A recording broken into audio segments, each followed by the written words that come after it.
Chapter 862. The Samanese warriors at the back were easily caught up and stabbed by the Daionia light armored soldiers. Seeing that the Samani army was retreating, the Dionic light infantry, which was originally the second line of attack, also took the initiative to break away from the protection of the heavy infantry. They ran forward and quickly caught up with the light armored soldiers. At the same time, they gradually expanded the net of pursuit in the east. Paulet, who was leading his troops to the foot of the mountain in the west, felt anxious when he heard the bugle call to attack from the east. He loudly ordered, "Don't get into formation. Go up the mountain immediately and surround the Samanese." After giving the order, Paulet remembered Xanthoparis beside him and asked apologetically, "General Xanthoparis, what do you think?" Xanthoparis, who was already 60 years old, had followed the non-stop mountain march this time and was now so tired that his legs were weak. Supported by 2 guards, he panted at the side and forced a smile. "Sir Paulet, I completely agree with your decision, but we have to be faster. Don't lose to them." As he spoke, he pointed to the front. A few hundred meters ahead, there was a black and red troop also climbing up the mountain. Paulet immediately straightened his face. "You're right. We can't lose to the Samanese." He immediately ordered the bugler to continue blowing the bugle call to attack and had his men urge the soldiers to speed up the climb. The people of Potentia were also a mountain race and were not weak at climbing mountains. The soldiers took out the Daionia short swords they wore. They were bought from a weapons merchant in Daionia with the permission of the Ministry of Military Affairs after receiving military training from Daionia. Of course, they were not using them to kill the enemy, but to cut down the various branches and thorny bushes that blocked the way up the mountain. As the soldiers climbed the mountain quickly, Paulet, under Xanthoparis' reminder, had the troops behind him extend to the north, trying not to leave a large gap between them and the Abenelum army. Even though the 2 troops seemed to be in a race as they climbed with all their might, it still took them more than 20 minutes to climb halfway up the mountain. At this time, they could already hear the shouts and sounds of fighting coming from the other side of the mountain, and it was getting clearer and clearer. The soldiers immediately perked up. They knew that the enemy was not far from them. Borit also hurriedly got the orderly to inform the soldiers to find a flat area or stop advancing. They had to level the ground so that they could stand firm. The people of Potentia were not the only ones doing this. The people of Abenelum were doing the same. All the soldiers stopped advancing halfway up the mountain. From afar, it looked like a winding belt had been attached to the mountain range. More than 10 minutes later, the shouts became clearer, mixed with continuous exclamations and rustling sounds of branches rubbing against each other. Although the lush forest blocked their view, the Lucanian soldiers knew that the enemy had climbed over the ridge and was rushing toward them. Although these mountains looked relatively flat, the slope was actually not small. As the saying went, "It's easier to go up than down." However, for these mountain races, going down the mountain was much easier than going up. Not long after, the soldiers of Potentia saw the enemy. Logically speaking, when fighting in the mountains, the side at the lower ground would be at a disadvantage. However, the Samani army was retreating, so these defeated soldiers who were running at the front actually slid down while lying down. Perhaps they slipped because they were pushing each other during the retreat, or perhaps they thought that they could run faster this way. However, when they saw the enemy in front of them, these Samani warriors who were scratched by weeds and branches and whose buttocks were almost shattered, did not even have the strength to stand up. They could only scream in horror, "Enemy! Enemy! Enemy!" In the end, they were either stabbed to death by the soldiers of Potentia, or they became prisoners of war. Then, a large number of defeated soldiers appeared. The Samani soldiers who were running at the front adopted the method of running down. In order to restrain their inertia and prevent falling, they had to hug the trees from time to time. Therefore, they often could not protect the weapons in their hands. They either lost their shields or lost their spears. The last wave of defeated soldiers adopted the method of running down sideways. Although their speed was slower, it was steady. They also became the main force to attack the line of defense of Potentia. On the side of the Abenelum, when they saw their compatriots fleeing from the top of the mountain in panic, the mood of the soldiers was complicated. So was Gurney. However, he knew that since the start of the war between Samni and Dionia, they had been defeated in every battle. Coupled with today's defeat, the defeat of the entire Samni tribal alliance was inevitable. Only by following Dionia closely could the Abenelum be reborn after the end of this war. Therefore, Gurney only hesitated for a moment before giving the order to attack. The heavy javelins thrown by the soldiers pierced the Samni soldiers who were going down the mountain one by one. "Oh my God, it's the Abenelum! How dare you collude with outsiders and kill your own compatriots? Savone will punish you. Abenelum people, we all belong to the Hilpini tribe. Please let us go for the sake of the same tribe." Curses, curses, and pleas came from the defeated soldiers. The expressions of the Abenelum soldiers did not change, nor did they stop waving their weapons. The blockade, suppression, and discrimination of the Samni tribal alliance against the Abenelum for more than a decade had borne fruit today. There was a deep hatred between the Abenelum people and the other Samni people. This kind of estrangement could not be dissolved with just a few words. In the end, the routed Samni soldiers fought with the Abenelum and Potentians who intercepted them. In order to escape, their bravery was stimulated, and they used the terrain to push back the enemy's line of defense. However, the Potentia Abenelum's line of defense was not breached.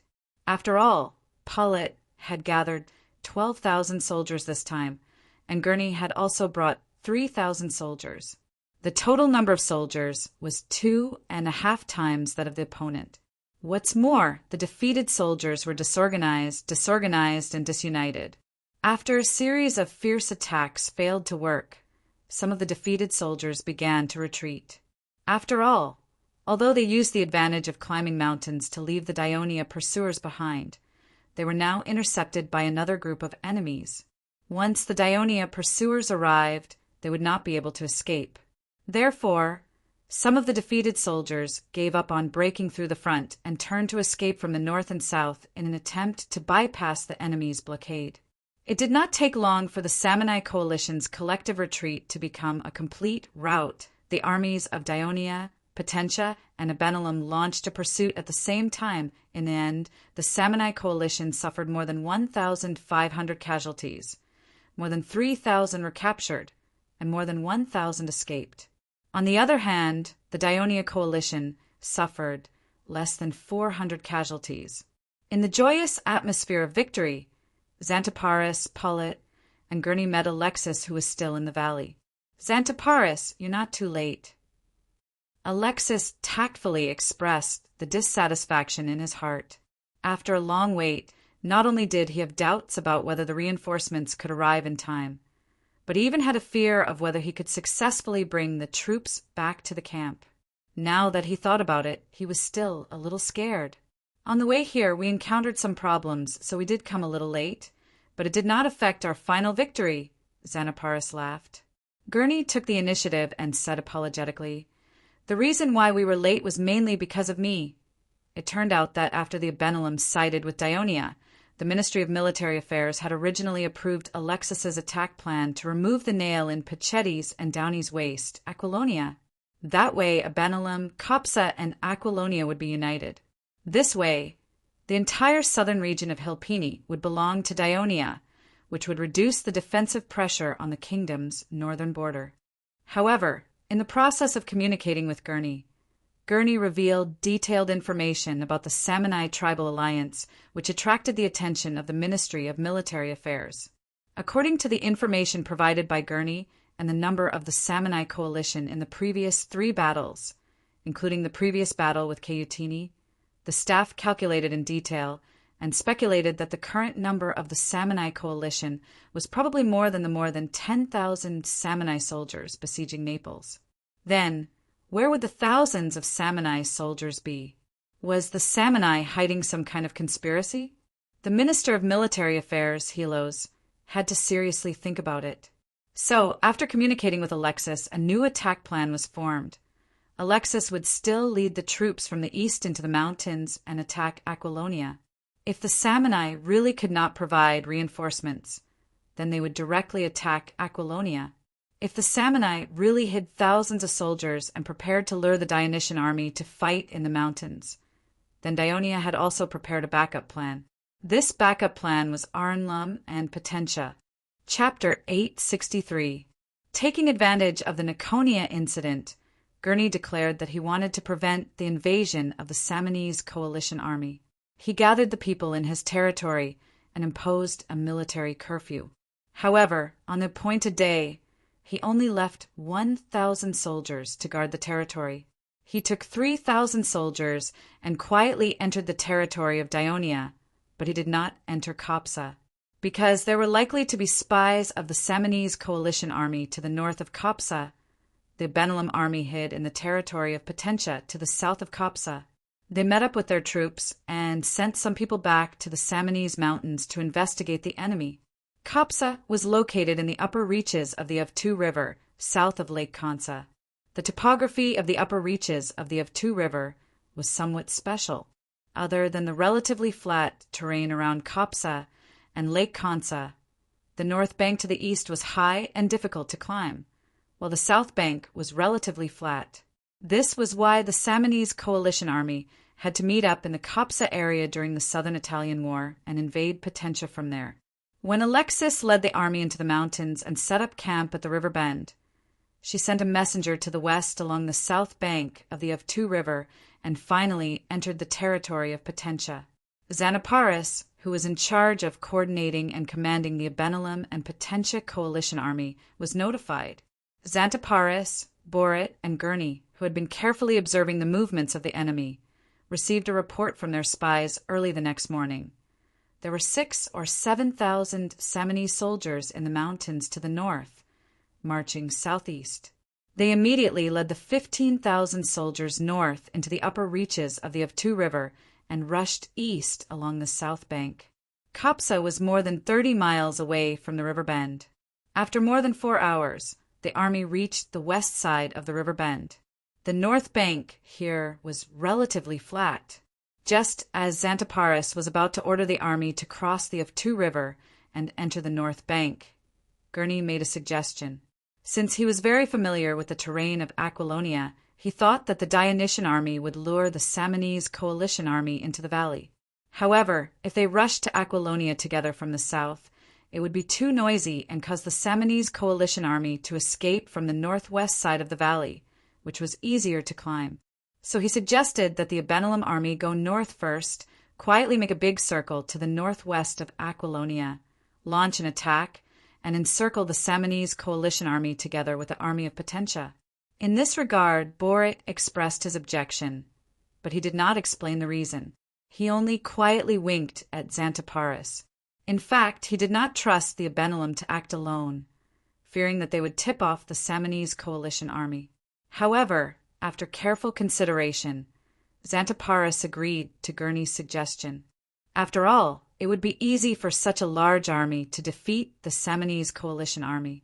However, the Ministry of Military Affairs hoped that if the Samnese really had troops in the mountains, it would be best to make full use of the large number of Potentia, a Benelum coalition army, while they were unaware. They would try to encircle and annihilate the Samnese forces in the mountains as much as possible, which would be beneficial for the Dionysian army's next attack. Although Xanaparis did not know Gurney well, Gurney's suggestion was most in line with the requirements of the Ministry of Military Affairs, so he decided to take the risk. Half an hour after the Benelum army left, the Potentia army began to cross the river. Because of these reasons, the army arrived nearly an hour late. After listening to the explanation of the three, Alexis's expression became slightly better. After all, the final result of the battle did prove that their actions were right. So he intentionally looked at the sky and said, "It's going to be dusk soon. We should immediately lead the army back to the barracks in the south and let the soldiers who have fought for a day have a good rest." The three of them agreed with his suggestion. After all, the main force of the Samnese in the mountains had been completely destroyed. However, small groups of enemies and even beasts could still attack them. It would be safer for a few troops to camp together. However, it was impossible for such a large army to squeeze into the existing barracks when they arrived at Riverbend. They had to build a simple new camp next to it. Therefore, they had to make the best use of their time. At this time, Xanthoparis looked at the mountains in the east and asked, "What's the plan for tomorrow? Do we take Aquilonia first? It looks like this city is not easy to attack." The corner of Alexis's mouth twitched slightly. Although his voice was not loud, his tone was full of confidence. "In my opinion, with today's victory, even if we don't take Aquilonia, it won't have much impact on the overall situation. My opinion is that all troops directly march into Benventum tomorrow." After observing Aquilonia today, it had not made any movements, especially when the Samnese allied army arrived and surrounded the Dionysian army. Aquilonia's army did not come down from the mountains and took the opportunity to attack Dionia from both sides. Alexis judged that there were not many defenders in Aquilonia. "I agree with General Alexis's plan." Pollet, who had some understanding of the Samnite people, loudly expressed his support. "We have to use this victory to expand our advantage and not give the Samnite people a chance to breathe. As long as we take over Beneventum, the Helpini people will be finished. Through Beneventum, we can also directly threaten the central town of the Cotini, Cotum." Xanthoparis, of course, also expressed his agreement. Only Gurney was deep in thought. "Chief Gurney, are you regretting that you should not have left the Samnese alliance?" Pollet saw this and said, sarcastically. Gurney came back to his senses and hurriedly explained, "I'm thinking if I can persuade Aquilonia to surrender. Aquilonia has many tribesmen among the captured Helpini warriors. Because it is close to Downey and Pachetti, it naturally contributed the most in the battle against Downey. Now, they have witnessed the defeat of the Samnese allied army. I know the leader of Aquilonia. He is an old fellow who does not care about friendship and only values strength. Speaking of this," Gurney gritted his teeth. Before the Southern Italian War, the leader of Aquilonia was his father's most loyal supporter. After the Southern Italian War, he immediately sided with Lescock and fully supported the issue of Abenelum. Under such circumstances, the possibility of Aquilonia choosing to surrender is very high, Gurney finally said. Being able to persuade Aquilonia to surrender would save a lot of trouble. Of course, Alexis would not object. She immediately made a promise. If Aquilonia is willing to surrender, Dionia can allow it to become a free city of the kingdom. This was not Alexis's idea. When the Ministry of Military Affairs briefly informed the 5 chairmen of the attack plan, everyone had seriously considered the problem of, under the coercion of force, if there are Samnese towns that request to surrender. Given that most of the towns in the Samnese mountains had poor environmental conditions and very limited output, directly annexing them to the kingdom would instead waste administrative resources. It was better to let them take care of themselves. For example, Aquilonia was located on such a high mountain. Transportation was very inconvenient, and they could only rely on herding for a living. Most of the elders and officials of Dionia would probably refuse to come here to serve as the chief executive and public office. I will now send someone up the mountain to persuade them to surrender. When we reach River Bend, we will know the result. Gurney finished speaking and prepared to make the arrangements. Wait. Borit stopped him and said, I suggest that it is best to bring him along. It will be better to convince the Aquilonians.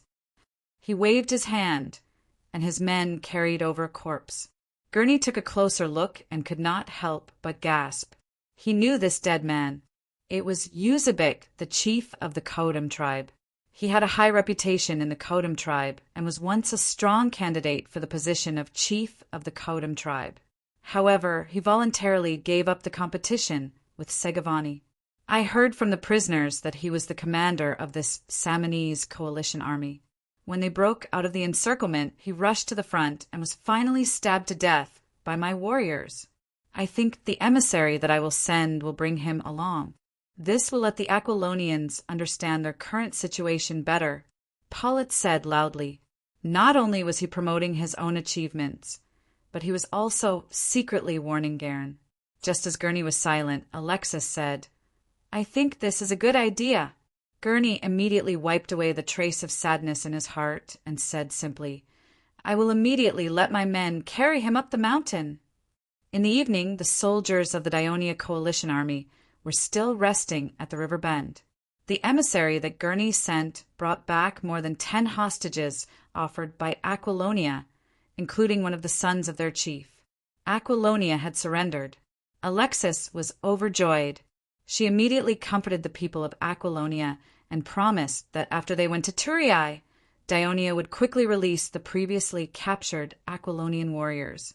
Although the surrender of Aquilonia made the entire southern territory of Hilpini a safe area, Alexis did not let down her guard. She still ordered the sentries in the camp to strengthen the patrols. The night was uneventful. The next day, the 20,000 people of the Daionia coalition army broke camp and headed west. They went along the south bank of the Orfanto River and first arrived at Copsa. Here, Alexis assigned 2,000 soldiers to escort the prisoners and the Aquilonian hostages back to Thurii. She also discussed with the governor of Copsa, Saima, about the supply of food and transportation. Xanthoparis also left the coalition army at this time and continued to head west towards Annona. He once again led half of the reserve army stationed there, ready to show his skills in the upcoming battle. In the afternoon, the Daionia coalition army left Copsa, went around Lake Consa, and marched northwest. At dusk, they entered the territory of the Abenelum. At this time, outside of Naples, in the camp of the Samnese coalition army, the chiefs of the 4 major tribes sat in a large tent. All of them looked solemn because they had just received the news that the army stationed in the mountains had suffered a crushing defeat. Chapter 864. Lesgok, this is what you call a damned plan to lure the enemy. 5,000 brave Samnese warriors are gone, just like that. And my best friend, Yuzabik. Segavani cursed, but his eyes suddenly turned red. Yuzabik was about the same age as him, and the 2 tribes' territories were adjacent. They had played together since childhood and established a deep friendship. So after the death of the previous chief of Kaltini, Yuzabik gave up competing for the position of chief and fully supported him, allowing him to defeat Quinduk and become the new Kaltini chief. After he was captured, it was Yuzabik who united with the other chiefs to resist the pressure of Quinduk to re-elect a chief, took the initiative to cooperate with the chiefs of the other tribes, and finally rescued him. Segavani was anxious, easily angered, and vengeful, making it difficult for people to get close to him. He had few friends, but he had a deep friendship with Yuzabik for decades.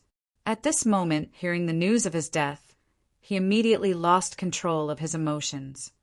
Lesgok, don't blame Segavani for scolding you. You and Gurney have been enemies for more than 10 years, but you didn't raise your vigilance against him and didn't discover the signs of the Abenelum's rebellion in time. You really have to bear a lot of responsibility for this failure. The Pentenelum chief, Bartani, also spoke out. At first, he had concerns about going to war with Daionia, but he was persuaded by Lesgok. As a result, the allied forces had been defeated one after another, and the Pentenelum had suffered heavy losses. His dissatisfaction with Lesgok was also increasing. Well, since it has already happened, what's the use of blaming each other now? That damned traitor once solemnly swore in front of the high priest, but he still betrayed the entire Samnese alliance.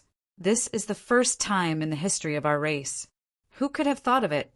Although the plan to lure the enemy was proposed by Lesgok, it was decided by us together. At that time, no one warned us to be careful of the Abenelum and the people of Potentia. We all ignored it. The Caracini chief Kontruk sighed.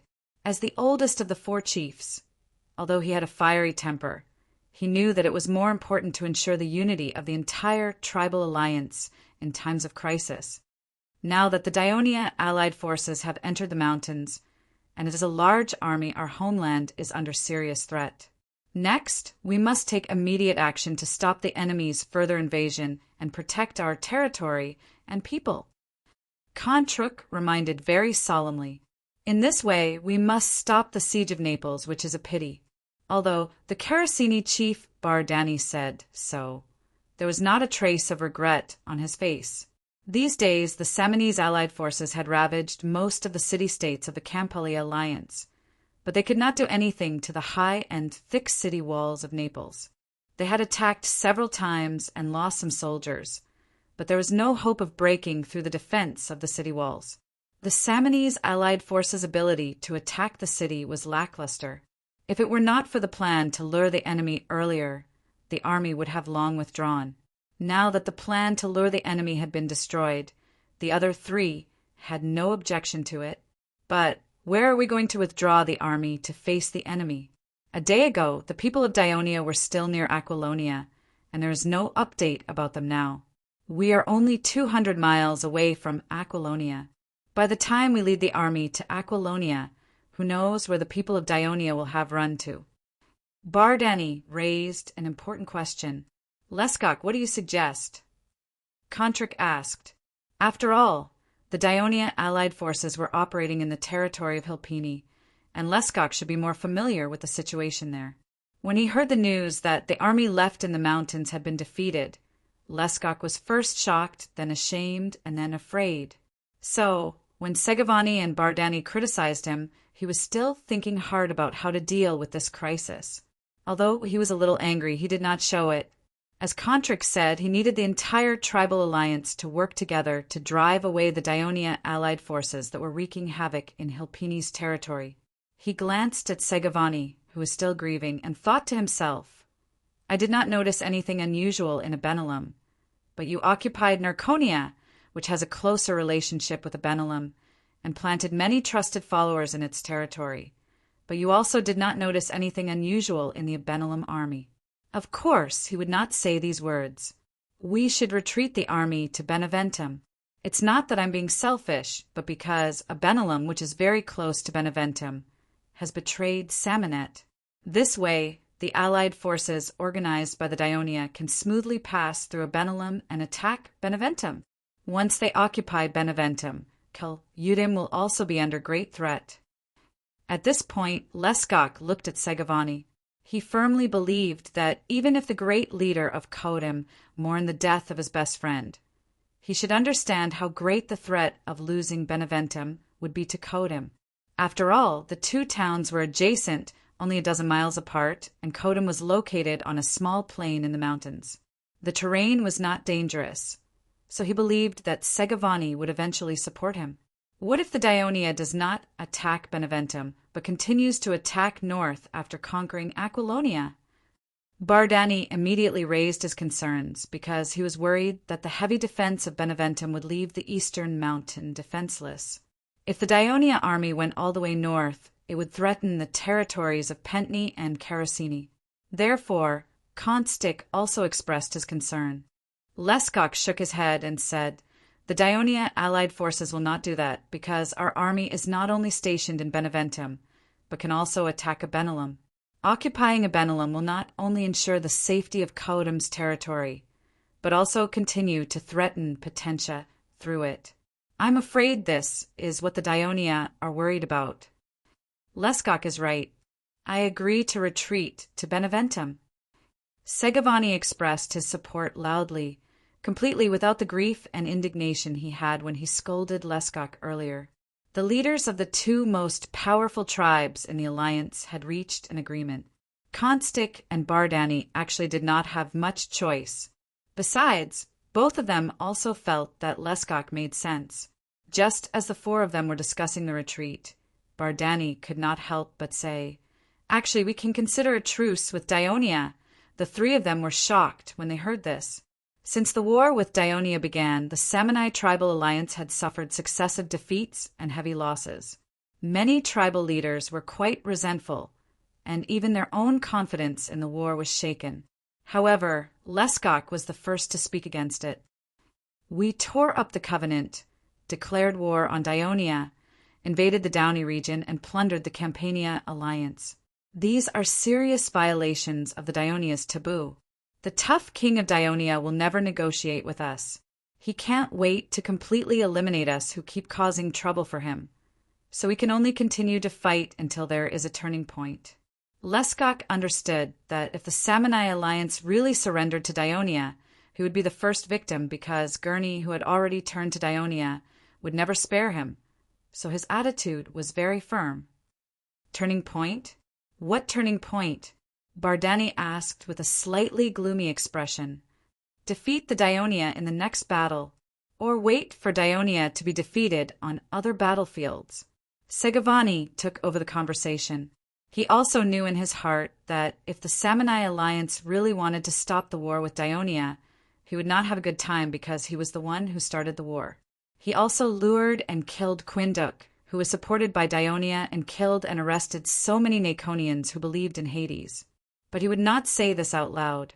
Instead, he found a more adequate reason. Bardani, don't be silly. Think about the last Tarantum that tore up the Covenant and fought with Dionia. After the Southern Italian War, they surrendered to Dionia and became a free city. As a result, their territory was greatly divided, and they could not have their own army. The citizens of the entire city were kept in captivity like cattle and sheep. Do you want our Samanai alliance to become the second Tarantum? Even if we want to negotiate, we have to create more trouble for Dionia and force them to take the initiative to negotiate. Only then can we obtain a more equal position in the negotiations and formulate a peace treaty that is more beneficial to us. Negotiate? We are the descendants of Savone. We must not yield to any force. As long as the independence of the alliance cannot be guaranteed, we will fight to the end, even if it means death. Kentruk was the oldest, but his fighting spirit was the strongest. He shouted to Bardani in the tone of an elder, "Show your courage. Your father's soul lingering in the shrine of Savone is still waiting for you to wash away his shame." Faced with the strong opposition of the three leaders, Bardani laughed and said, "You are right. The alliance can only fight with Dionia to the end. Only then will there be a way out." Late at night, a messenger from Beneventum arrived at the Samanai camp, bringing the news that there was a large army in the territory of Abenelum.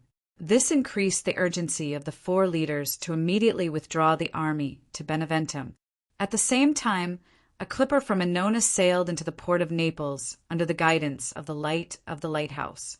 Not long after, the candles in the Naples council hall were lit. The high-ranking officials of Naples, the high-ranking officials of the alliance who had come to seek refuge, and the reinforcements of the alliance arrived one after another. Chapter 865. The chief general of Naples, Onosius, waved a letter in his left hand and said excitedly, "Everyone, I've just received a letter from the chief executive of Annona, Adrianx." In the letter, he mentioned, yesterday the commander of the Dionysian army, Alexis, led her army into the Samni Mountains from the east and joined forces with the armies of Potentia and Abenelum. Together, they annihilated the main force of the Samni that was left behind in the mountains and forced Aquilonia to surrender.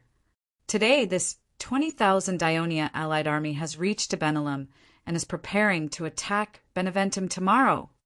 That's great. Our disaster is finally over.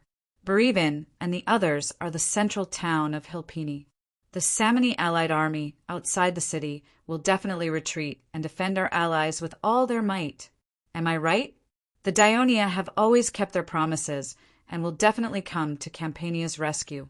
You guys didn't believe it then, but what about now? Haha, General Ialos, please forgive our ignorance. We have not fought alongside the Dionysian army, like you, and have a deeper understanding of them. How could we have imagined that the Dionia did not respond to our previous request for reinforcements just to suddenly stab the soft abdomen of the Samni? General Onosius, after the Samni retreated, I hope that Naples can immediately send troops to help us recapture Pompeii. No, they should help us first. Herculaneum. We are the closest to Naples, and us Laternum. After receiving this good news, the gloom in the Naples council was swept away. While everyone was happy that the disaster was over, they began to argue again because they were eager to rebuild their homeland. In the days after the Samni ambushed the Campania alliance, not only did they besiege Naples, they also sent troops to attack other city-states of the Campania alliance. Other than city-states with relatively special geographical locations like Sorrentum, Inaria, and Capri, many small coastal cities fell one after another, and most of the refugees escaped into Naples. "Don't worry, everyone." Onosius comforted them and said, Adrianx mentioned in his letter that the commander of the legion of Dionysia, General Xanaparis, who was stationed at Annona, will be leading his army to Naples by ship tomorrow. He will join up with our army and recover the lost towns together. The crowd cheered again and praised. Dionia is indeed a good ally that keeps its promises. It's so thoughtful. With the presence of the Dionysian army, they were even more confident that they could recover their cities. Then Onosius continued, "The letter also mentioned that when the Samni army retreats, they hope that we can send troops to harass and obstruct them." Hearing this, the hall suddenly returned to silence. After a while, the councillors of Naples shook their heads and said, "You want us to leave the city to attack the Simonians?" No. This was too dangerous. Since the Simonians want to retreat, let them retreat. There's no need for us to risk the lives of our citizens. If the Legio III of Dionia had helped the Campania alliance defeat the Catini a few months ago, it could be said that they had helped the Campanians regain some of their fighting spirit. However, this time, the large-scale attack of the Simonians not only shattered their fighting spirit, but also deepened their fear of this terrifying mountain race. Of course, Onosius was also aware of this situation, because he was also one of them. Instead, it was Iolaus who started to argue loudly with them. Onosius had no choice but to cough a few times to attract everyone's attention back to him.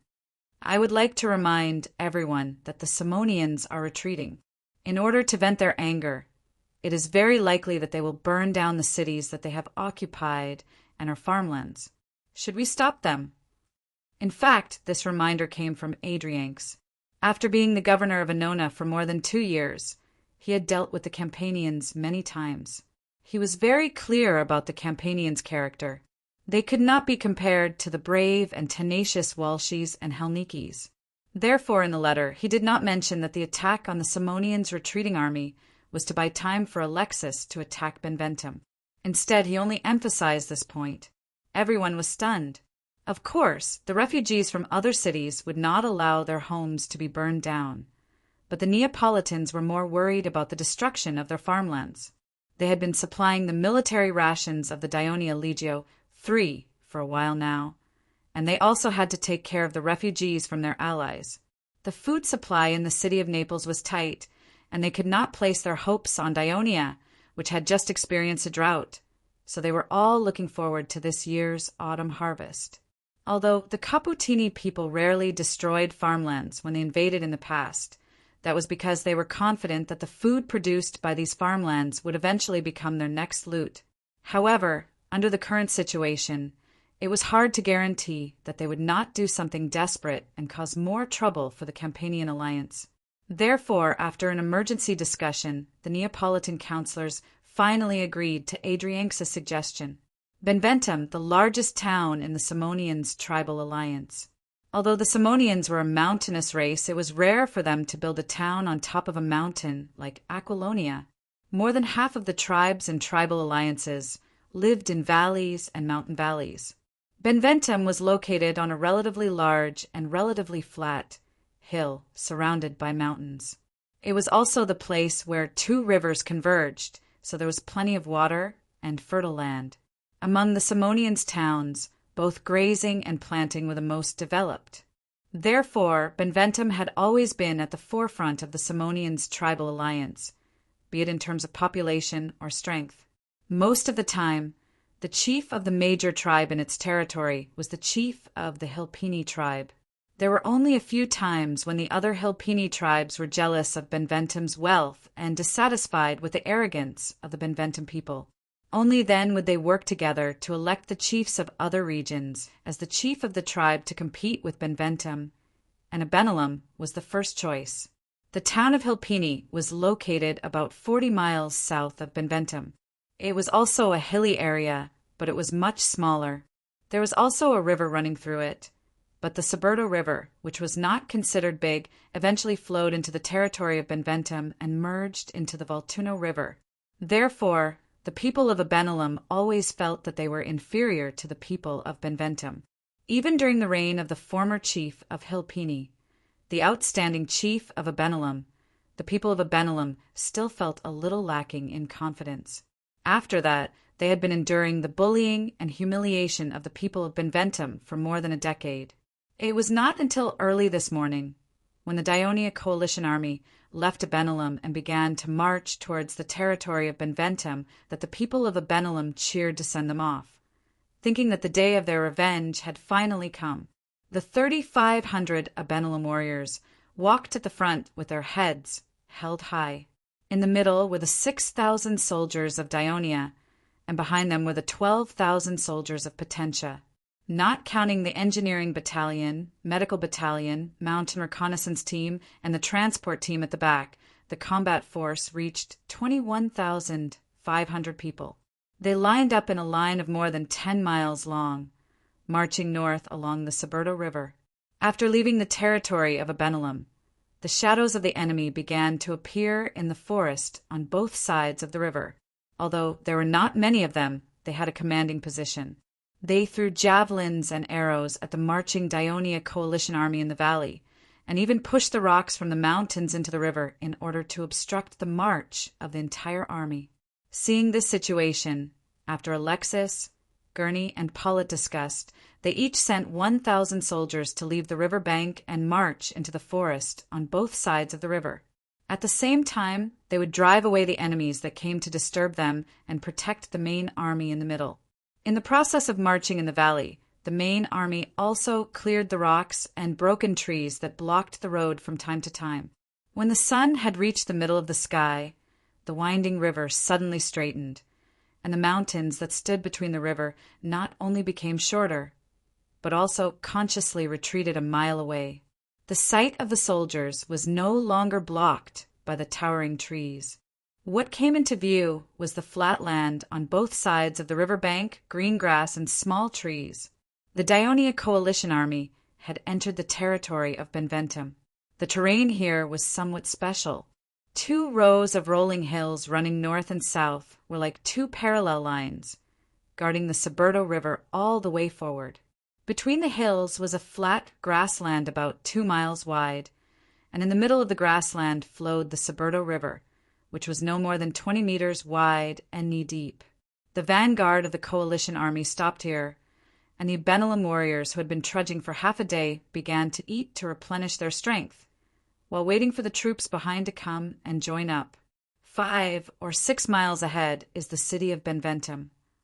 Gurney pointed to the front and said to Alexis and Pollitt, who came one after another, "In the past, the land in front of us was the settlement of the tribes of Benventum, but now they have all withdrawn."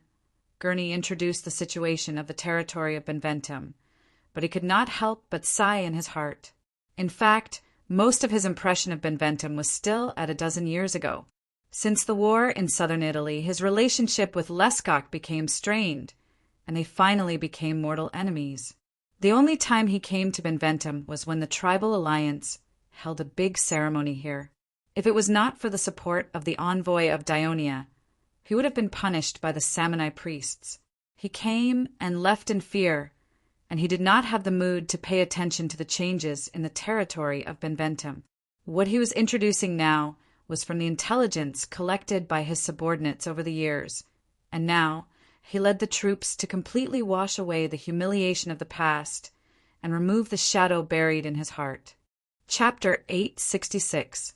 After listening, Borit turned to Alexis and asked, "Looks like the people of Benventum are already prepared. Do we need to start setting up camp here? This place is too far from Benventum. It's not enough to pressure them." Alexis observed the terrain in front with rapt attention. Then he pointed to the long chain of hills that seemed to be about 100 meters high on the west side and asked, "How far is the mountain path connecting Cabutum and Benventum from here?" That's hard to say. There are quite a few mountains in between. Gurney thought for a moment and shook his head, unable to give a specific number. Alexis then pointed to the even lower hills on the east side and asked, "After going over them, the terrain on the east side should be flatter, right?" "Yes, General Alexis. You remember very well that from these hills to the east to the Volturno River, although there are some small hills, the terrain is relatively flat," Gurney replied. Alexis had his adjutant bring over a simple map of Samani drawn according to the information provided by Gurney and the others. While consulting Gurney, he compared the terrain with the map in reality. After thinking for a while, he made up his mind and said, "We will march forward for another 3 miles and start building our camp. Chief Gurney, you will lead your warriors to set up camp in this valley and protect our food transportation route." Gurney heard this and heaved a sigh of relief. He immediately said, "Don't worry, we will guard this place firmly. Not even a single enemy will be able to slip through." For the Abenolumian warriors, the Sabato River was not only a food transportation route, but also the only way from Beneventum to their homeland. Now that the Abenolumian territory was empty, the troops that Gurney mentioned would definitely put 200% of their energy to guard this place. This was also Alexis's intention. He then pointed to the map and said, "Chief Borit, your army's camp extends from the south bank of the Volturno River to this side. Our Dionia camp is in between your 2 camps." Alexis's arrangement was based on the fact that the Abenolumian and Potentia had a feud more than 10 years ago. This was also the first time they fought together, so they lacked coordination. Xantiparis had specifically reminded him before. Furthermore, the Abenolumian soldiers were few, and the Potentia soldiers lacked battle experience. Dionia's camp was in the middle and could take care of both sides. At the same time, after the camp was built, it would occupy 2 rivers. Not only would it be convenient to drink water, it would also put a lot of pressure on Beneventum. I have no objections, but I hope the general can send someone to guide us in building the camp. Paulet had participated in Dionia's military training before, so he knew that the Dionian army had a deep understanding of building camps. In order to ensure the safety of the soldiers' camp, he shamelessly made a request. Before Alexis could respond, Gurney immediately said, "We also hope that the general can send someone to help build the camp." Although Gurney had not participated in Dionia's military training, he had visited the barracks of Turiae many times. He had seen the training of the Dionia citizens, so he had some understanding of this. Moreover, he considered that the Abenolumian soldiers had the least number of soldiers. They had to build the camp and defend against the enemy's surprise attack. In fact, they needed the help of allies. Of course, this is not a problem. I will definitely do my best to help. Alexis was very happy that the 2 of them had such a request, because it would be convenient for him to unify the entire camp's plan and allocate manpower reasonably. After the 3 of them reached an agreement, Gurney led the army straight to the north, while Alexis and Gurney led their own troops, crossed the eastern hills, and headed northeast. Yesterday evening, after the Samnese coalition army received the news that the Dionysian army had entered the Abenolumian territory, Lescot couldn't wait for the other tribes to withdraw because he was worried about the safety of Beneventum. That night, he led more than 3,000 Hilpini soldiers back to Abella, regardless of fatigue. They set off in the early hours of the next day, marched quickly, and entered the city of Beneventum at noon. There were originally 1,000 soldiers stationed in Beneventum, originally to guard against the Abenolumians in the south. After Lescot led his troops back, the total number of soldiers in the city had increased to more than 4,000. They also heard that the other tribe soldiers would be coming soon, so the confidence of the tribesmen was greatly boosted. However, Lescot was not satisfied with just defending and waiting. After learning the movements of the enemy through the spies he sent out, he immediately led the 1,000 soldiers originally stationed in the city. The other soldiers needed a good rest to recover their strength because of the continuous rapid march, to the mountains in the east, and launched a surprise attack on the Abenolumians 3 miles south of Beneventum. As the commander of the Dionia coalition army, Alexis, of course, would not let down his guard in the unfamiliar mountains. Instead, he was even more cautious. He repeatedly requested that whether it was the Abenalumian or the Potentia army, they must send half of their troops to defend the camp that was being built. Therefore, Lescoc's surprise attack was not successful. Instead, it quickly turned into a battle between the Abenalumian and Abenalumian soldiers. Both sides first threw javelins at each other and then killed each other with spears. Although the number of soldiers led by Lescoc was smaller, they were full of energy and had some advantages. However, with the arrival of 1,000 Ionia light infantry reinforcements from the east, Lescoc could only retreat. However, he did not stop there. He sent the 2,000 soldiers who were resting in the city to attack the Potentia army from the east. While attracting the attention of the Dionysian army, he once again personally led the 2,000 soldiers directly to the Sabato Valley to attack the Abenalumians. However, the number of soldiers used by the Dionia coalition army for defense was more than twice the number of soldiers in Beneventum. After Alexis found that the Abenalumian side seemed to have become the main target of the enemy's attack, he simply stationed a light infantry battalion in front of the Abenalumian camp. Beneventum's attack did not cause much trouble to the Abenalumian army. Instead, it increased some casualties.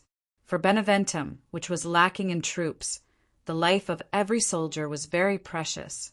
Lescoc could only lead the troops back, who knew that as soon as he returned to the city, he would receive an urgent report from his men.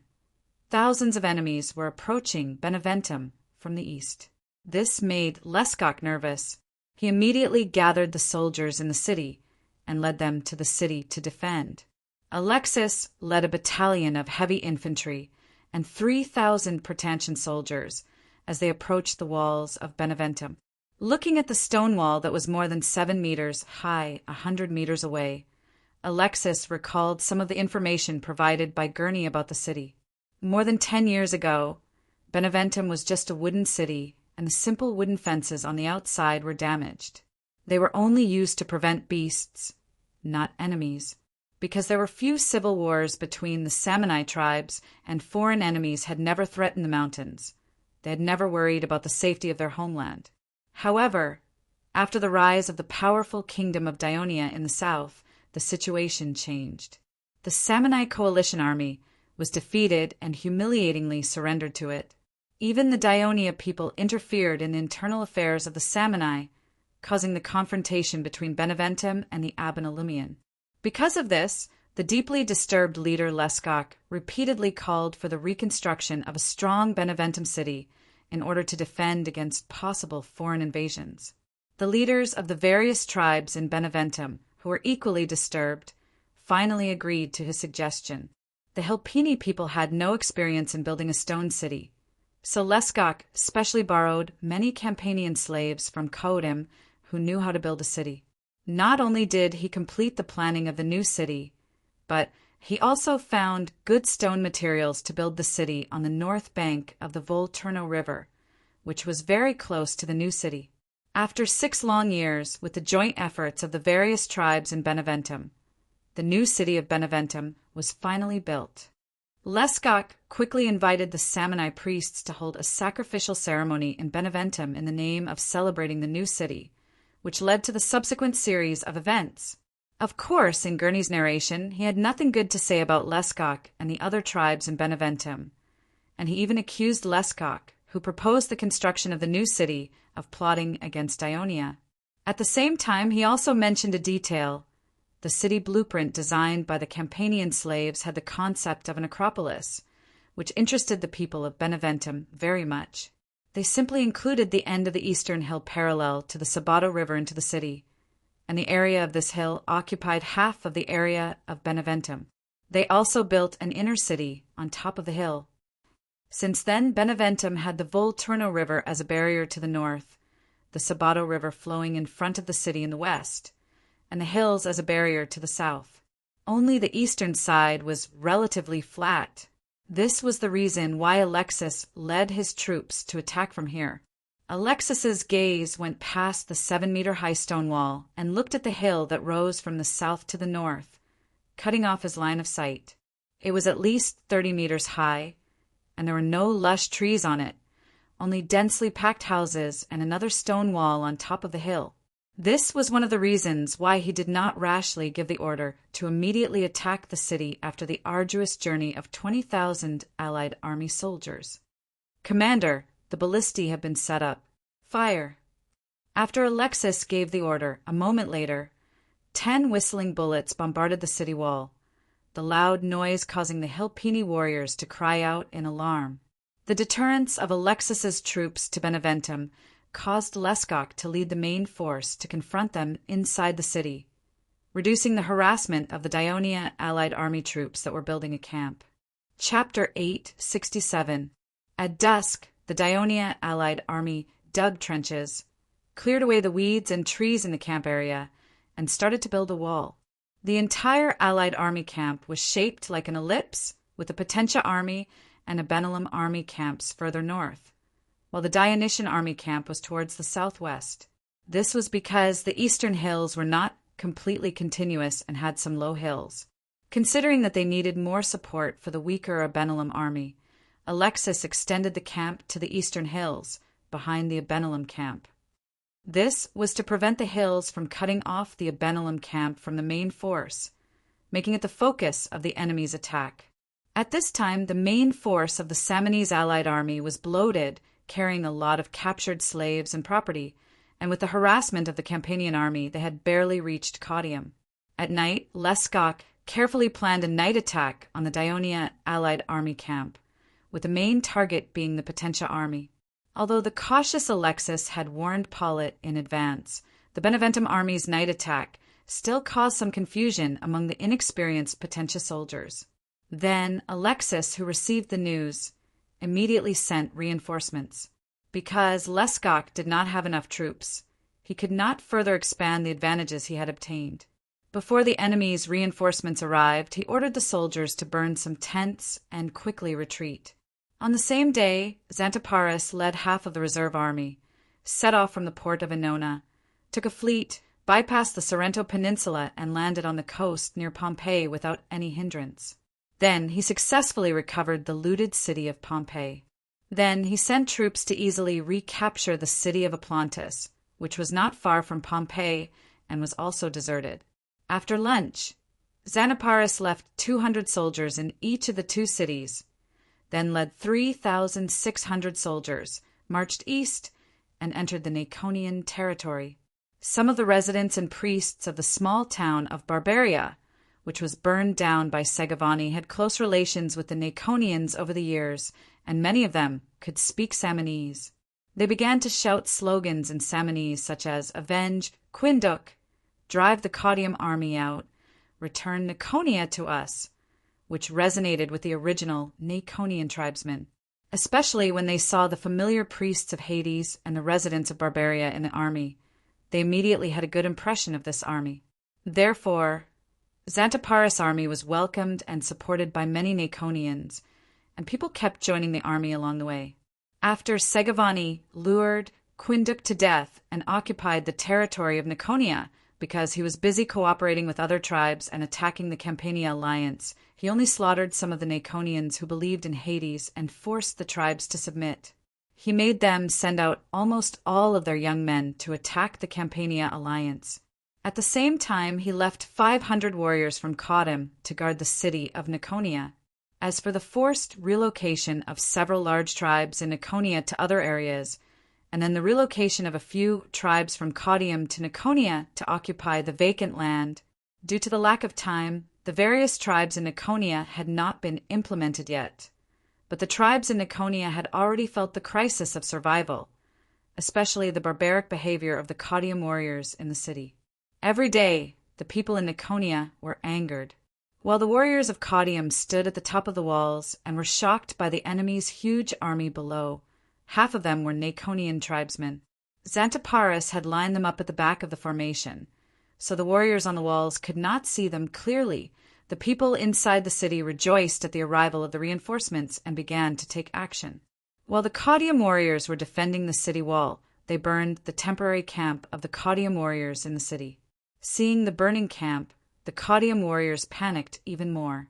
How could they not know that the inside of Niconia was as dangerous as the outside of the city? Their homeland was Caudium, and they were not determined to defend this city that had nothing to do with them. So, when they saw that the situation was not good, they immediately left the city and tried to escape through the east gate where there were no enemies outside the city. Unexpectedly, javelins were shot from the houses on both sides of the street, killing and injuring the fleeing warriors. On the street in front of them, the people in the city blocked the road with wood, mud, bricks, stones. This caused chaos in the escaping army. After the Caudium warriors left the city wall, the people in the city quickly opened the unguarded west gate. Xanthoparis led the soldiers in, and under the leadership of the people in the city, they began to chase the enemy. The Caudium warriors were defeated. Other than a few who escaped the city, most of the warriors were either killed or captured. Since the leaders of the tribes were under Segavani's control, the people of Niconia who were freed from Segavani's control quickly elected a few respectable elders from the tribes to negotiate with the Dionian army. Xanthoparis also took the initiative to withdraw his army from Niconia to show his sincerity. Soon, both sides reached a simple agreement. The Dionysian army would do their best to protect the safety of Niconia, but would not send troops into Niconia. The tribes in Niconia would allow Dionia to transport supplies to Abenalum and provide as much help as possible. Dionia would send the Hades priests to Niconia as soon as possible to preside over the sacred affairs and repair the temple of the Hades as soon as possible. Dionia would do its best to help the Niconian warriors who were threatened by Segavani return home. Niconia would also send people with the Dionysian army to persuade the Niconian warriors to escape. After the agreement was reached, Xanthoparis let out a long sigh of relief. There were two parts of the agreement that were very important to the allied forces of Dionia. One was the issue of food transportation. If the food was transported by sea to Poseidonia, then through the rugged mountain roads to Copsa, then to Abenalum, and finally to the Allied forces camp in Beneventum, it would take a lot of time and energy.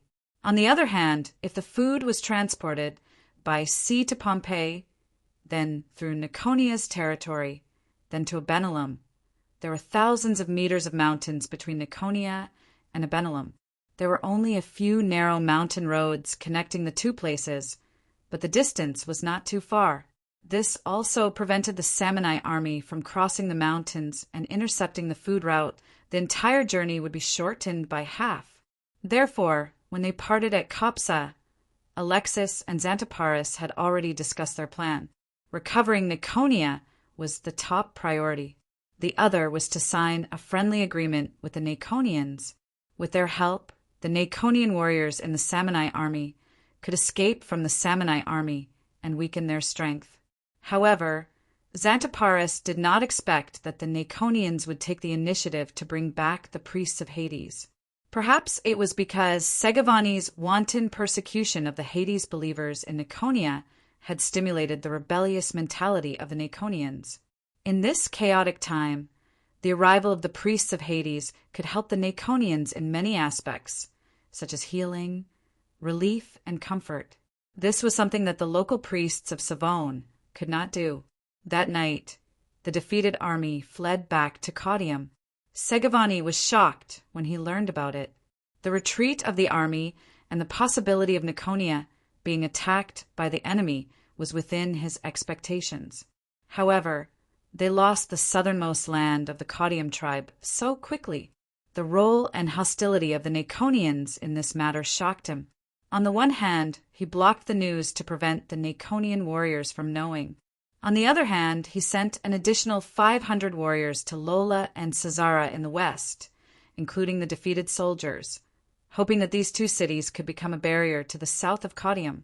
To be honest, he was not worried about the Campanian army, but he was a little afraid of the Dionia people, even though their numbers were probably small. The next day, the Dionia coalition army continued to build the camp. With the lesson from last night, the coalition army worked harder. They cut down trees, built wooden fences, built sentry towers, and arranged the abatis. On the other hand, Lescok gradually adapted to the enemy sending troops to suppress the city and the bombardment of the ballista. He sent warriors out of the city many times to harass them. The Daionia coalition army also gradually became experienced in this and took corresponding defensive measures. After paying a small number of casualties, they forced the enemy to retreat. In the afternoon, more than 10,000 Samnese coalition army soldiers finally entered the city of Beneventum. On the same day, Xanthoparis led 3,600 soldiers out of the Niconia territory and marched north. After 2 hours of marching, they approached the city of Lola. Here, they met up with the 8,000 soldiers of the Campanian alliance from the west. The total number of soldiers reached 11,600. There were only 1,500 Caudium warriors in Lola. Of course, they were very nervous, so they closed the 4 gates and mobilized the entire city. All the warriors went up to the top of the city and prepared for defense. Chapter 868. Under Xanthoparis' persuasion, the general of the Campanian alliance listened to him and did not rush to attack.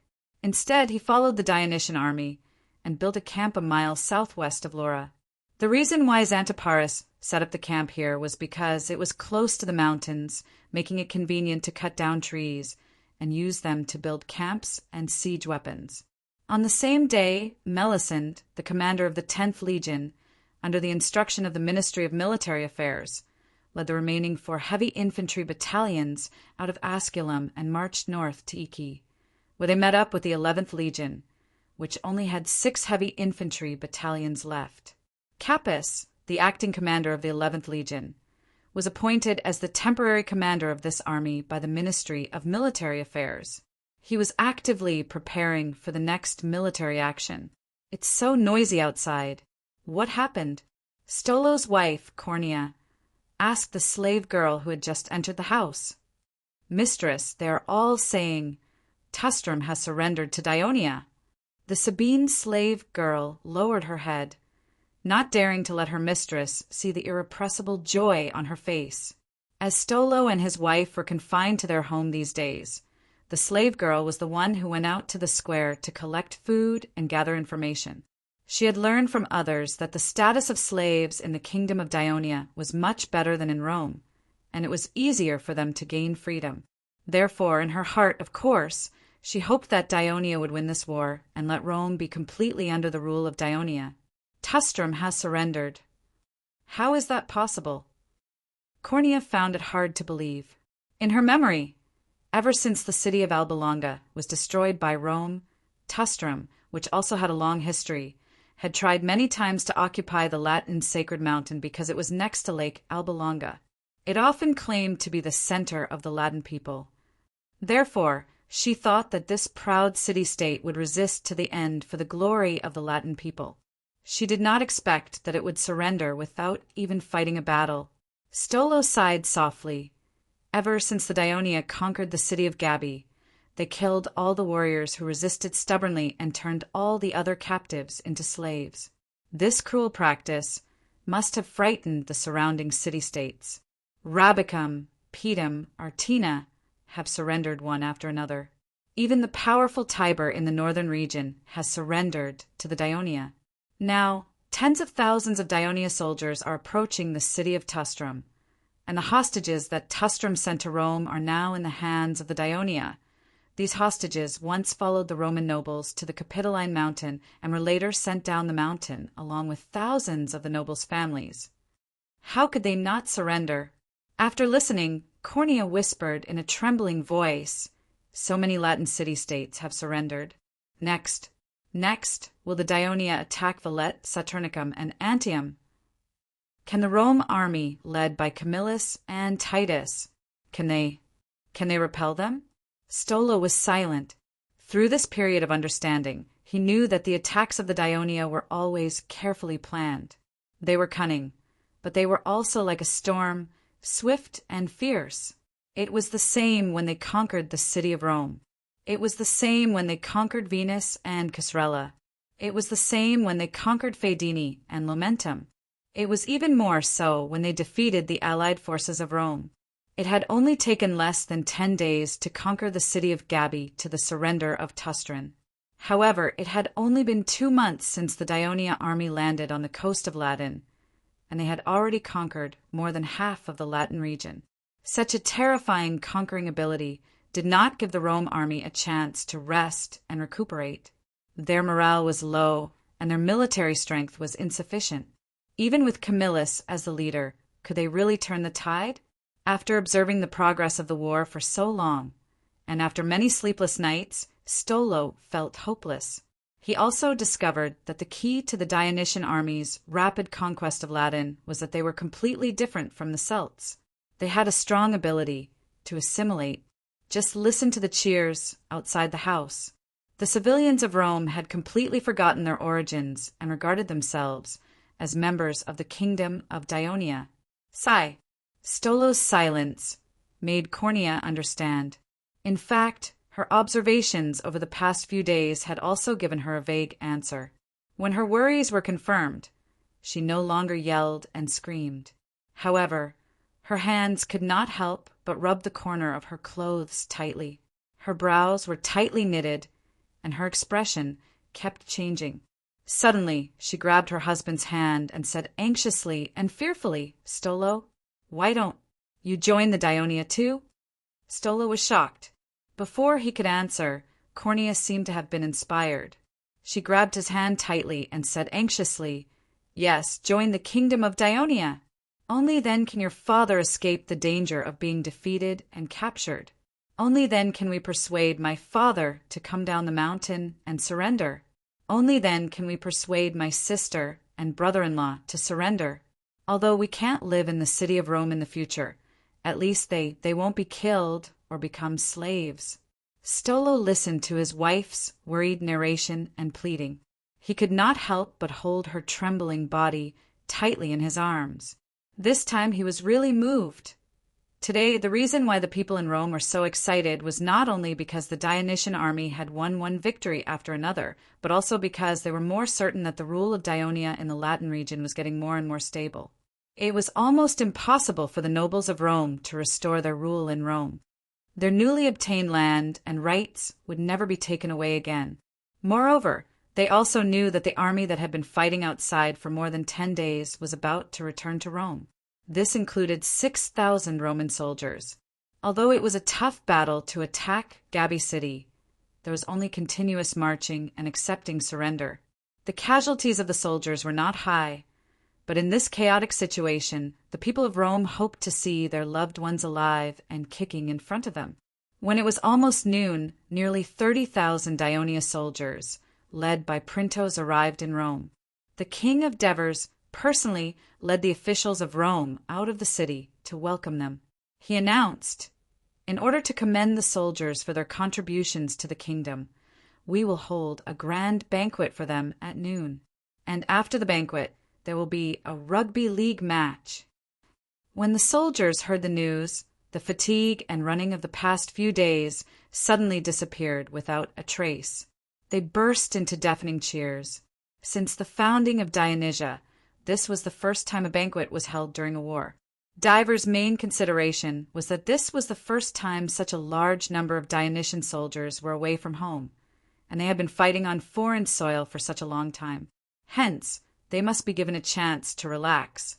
Now that the situation in the entire Latin region was gradually becoming clearer, and the order in Rome was becoming more stable, the Devers dared to make such a decision.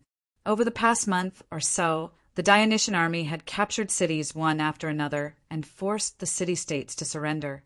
They had seized a large amount of food, livestock, and belongings. Of course, it was not a problem to prepare a banquet, but in fact, there was no need to consume a large amount of grain. The chef of the Devers served as the chef of the entire banquet. The dishes carefully prepared for each soldier were quite rich: a pot of steaming mutton soup, a piece of fragrant fried beef, a grilled river fish smoked with herbs, a handful of washed cabbage that could be dipped in sauce, a small cup of cooked chickpeas, a handful of olives and nuts, a piece of baked honey bread, and of course a bottle of watered wine in order to prepare for this grand banquet. More than 500 fat sheep and nearly 100 cows were slaughtered in the city of Rome. For the past 2 days, the soldiers stationed in the city had caught thousands of pounds of fish from the Tiber River with fishing nets. The soldiers of each legion enjoyed the food in their barracks. The 6,000 reserve soldiers of Rome did not have their own barracks. After obtaining the consent of the Devers, Sextus led them to the Mars Square in the northeast of Rome for a meal. The City Hall of Rome borrowed the kitchens of nearly 100 civilian families on Mount Palatine and hired their chefs to prepare dishes under the guidance of the chef of the Devers. The logistical barracks of each legion sent their personnel one after another to Mount Palatine in order to collect the food. The scene was very spectacular, stretching from Mount Palatine to all directions of the city. The king of the Devers took Crotocatax to the barracks of each legion to participate in the celebration banquet under the escort of the guards. Every time he arrived at a barrack, he would walk among the soldiers with a glass of wine and talk to them cordially. At the same time, he would let Crotocatax replace him to toast the officers and soldiers who performed well to show encouragement. It was not until this moment that all the legionnaires truly knew that the quiet young man who often stood behind the king, the young man who led the fierce attack at the last moment of the siege of Fadenian Gabii, was not an officer of the palace guards, but the prince of the kingdom of Dionia. The soldiers were surprised, but they also had a favorable impression of this gentle young man. One after another, they toasted him. Crotocatax didn't refuse any of the toasts. By the time he finished visiting each barracks, he was already swaying and talking drunkenly. The Devers had to let the guards help him back to his room to rest. Finally, the group of Devers arrived at the Mars Square. Sextus led the officers to welcome the arrival of the king of the Devers. However, the Devers proposed to stay and dine with the civilian soldiers of Rome who had just joined the kingdom of Dionia. Not only the officers, but even Sextus, who was more familiar with the Devers, was surprised. Before he could find a reason to refuse, the Devers had walked straight to the soldiers and sat on the grass without hesitation. Chapter 869. Marcius brought him a serving of food, and he began to eat while chatting with the soldiers with the help of the interpreter. It was the first time that the civilians of Rome were eating with a king. Not only did this king hold great power, but he was also rumored to be a descendant of the Greek gods. Hence, they were curious and nervous. However, seeing that the king was not putting on airs and chatting with them in a very gentle manner, they gradually let go of their inhibitions and dared to talk to the Devers about some of the problems they were facing now. The Devers patiently responded to them, one by one. As a result, soldiers continued to pour in. Although it made the guards busier, the atmosphere became livelier and livelier. At the end of the banquet, the Devers asked, "The next rugby game is going to be played. What are your preparations?" The soldiers responded at once, expressing roughly the same idea. Although they also wanted to participate in the game, they did not understand the sport at all and were afraid of making a fool of themselves in the game. The Devers smiled and told them, "In the kingdom of Dionia, rugby is very popular with the citizens. The game is intense and exciting. It can show the players' strength, speed, wisdom, and overall tactical cooperation. I believe that you will soon fall in love with it after you get to know it." The Devers continued to surprise them. He said, "This sport was inspired by Hades in my dream and then taught to the soldiers of Dionia. So you can rest assured that I will soon teach you how to play rugby, and I will personally take you to the game." The soldiers were very excited after hearing that and actively asked to participate. From time to time, bursts of laughter broke out in the Piazza de Mars. Considering that there were 10 teams participating in the afternoon rugby game, there were the 1st, 2nd, 3rd, 4th, 5th, and 6th legions, the 1st and 2nd Cavalry legions, the Lucania Reserve Legion, and the Rome Reserve Team. The games would be held in the arena of Rome and the Piazza de Mars, and the vast Piazza de Mars had also been opened up for 3 games. In addition to the soldiers stationed at the top of the city wall to defend against foreign enemies, the soldiers sent to scout the enemies around Rome, and the soldiers patrolling the streets to maintain order. Not only the soldiers of the legions, but also the merchants and attendants of Dionia who came to trade in Rome to watch the game. It also attracted some people from Rome and the surrounding towns, such as Venus and Fidena. In the past, in addition to plays and sports competitions, the only entertainment that the people of Rome could watch was the gladiator games. This was a cruel entertainment that the people of Rome had learned from the Etruscans. The audience was stimulated by the killing of the slaves in the arena. Especially in the past decade, with the increase of wars and the increase of captives, there of gladiator games in Rome. It was their first time watching a Dionia rugby game. The grand scale of the game and the intense physical confrontation first attracted their attention. It did not take long for them to discover the overall cooperation between the two teams in offense and defense. The battle of wits and courage in the fast-paced game was also very interesting. All of these made them feel the profoundness and interest of this sport. Every time the referee blew the whistle to make a penalty, the coaches on the sidelines would promptly change the formation, and every player who came off the field would clap their hands to the sidelines. All of these made them realize the rigor, formality, and elegance of this sport. Therefore, the complicated rules of the game did not give the people of Rome a headache. Instead, it made the people of Rome, who were used to making laws and abiding by them, ponder the mystery of the game more carefully. After a few games, they, like the soldiers and spectators of the other legions, cheered for every attack scored by the players on the field, and sighed for every mistake made by the players. The Devers really fulfilled their promise and personally led the Rome players to the game. The spectators on the sidelines suddenly exclaimed and cheered, but the players of the Second Legion, who were the opponents of the game, were a little unhappy. As the coach, the commander of the Second Legion, Metones, immediately came over to protest. However, the Devers said, "These Rome soldiers have never played rugby before, and it is their first time playing against you. If I don't play, then you will win easily, and it will be unfair to the other legions."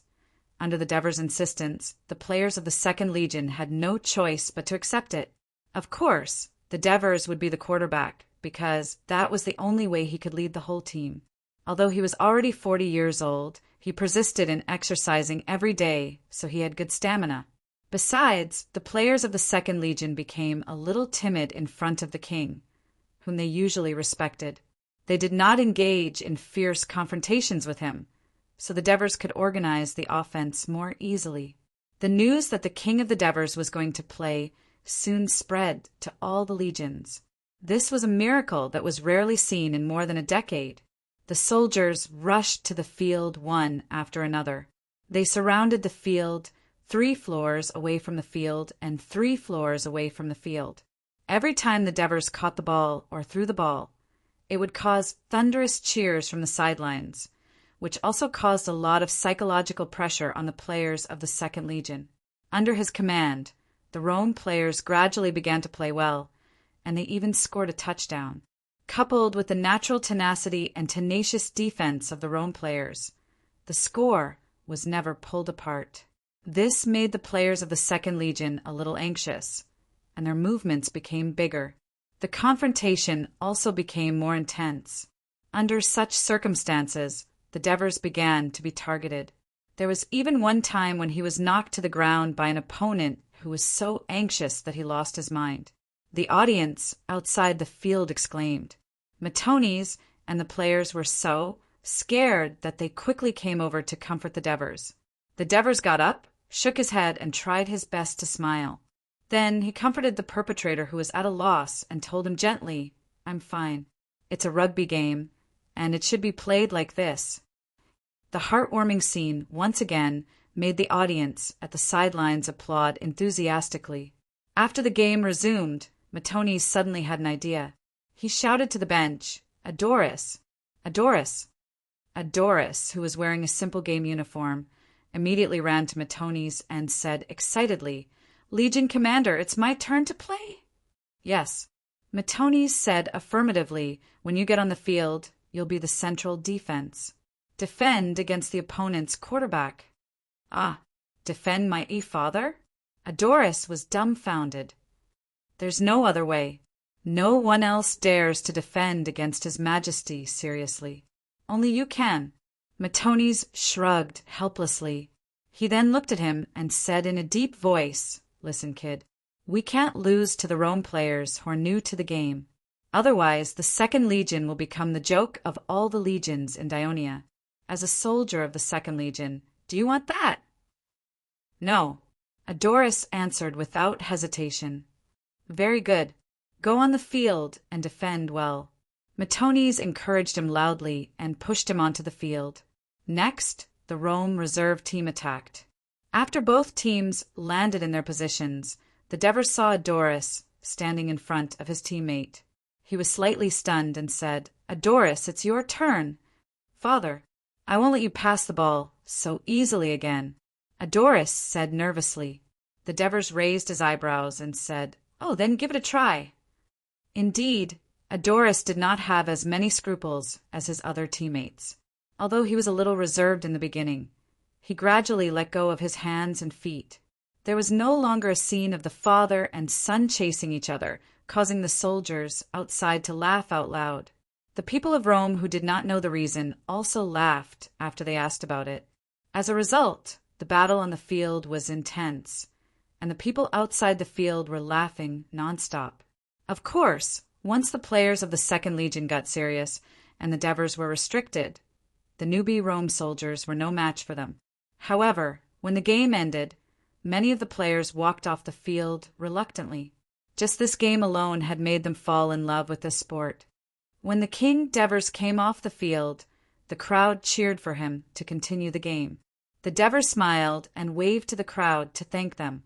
Due to the time constraint, the second round immediately began after the first knockout round. There were thousands of soldiers in each legion, and all of them knew how to play rugby. They could be rotated at any time, so there was no need for them to rest. The final match was between the First Legion and the Second Legion. The two legions were among the best in the kingdom. Not only did they compete with each other in military affairs, but they also competed with each other in other aspects. Naturally, they gave their all in this game. Therefore, the game was quite intense.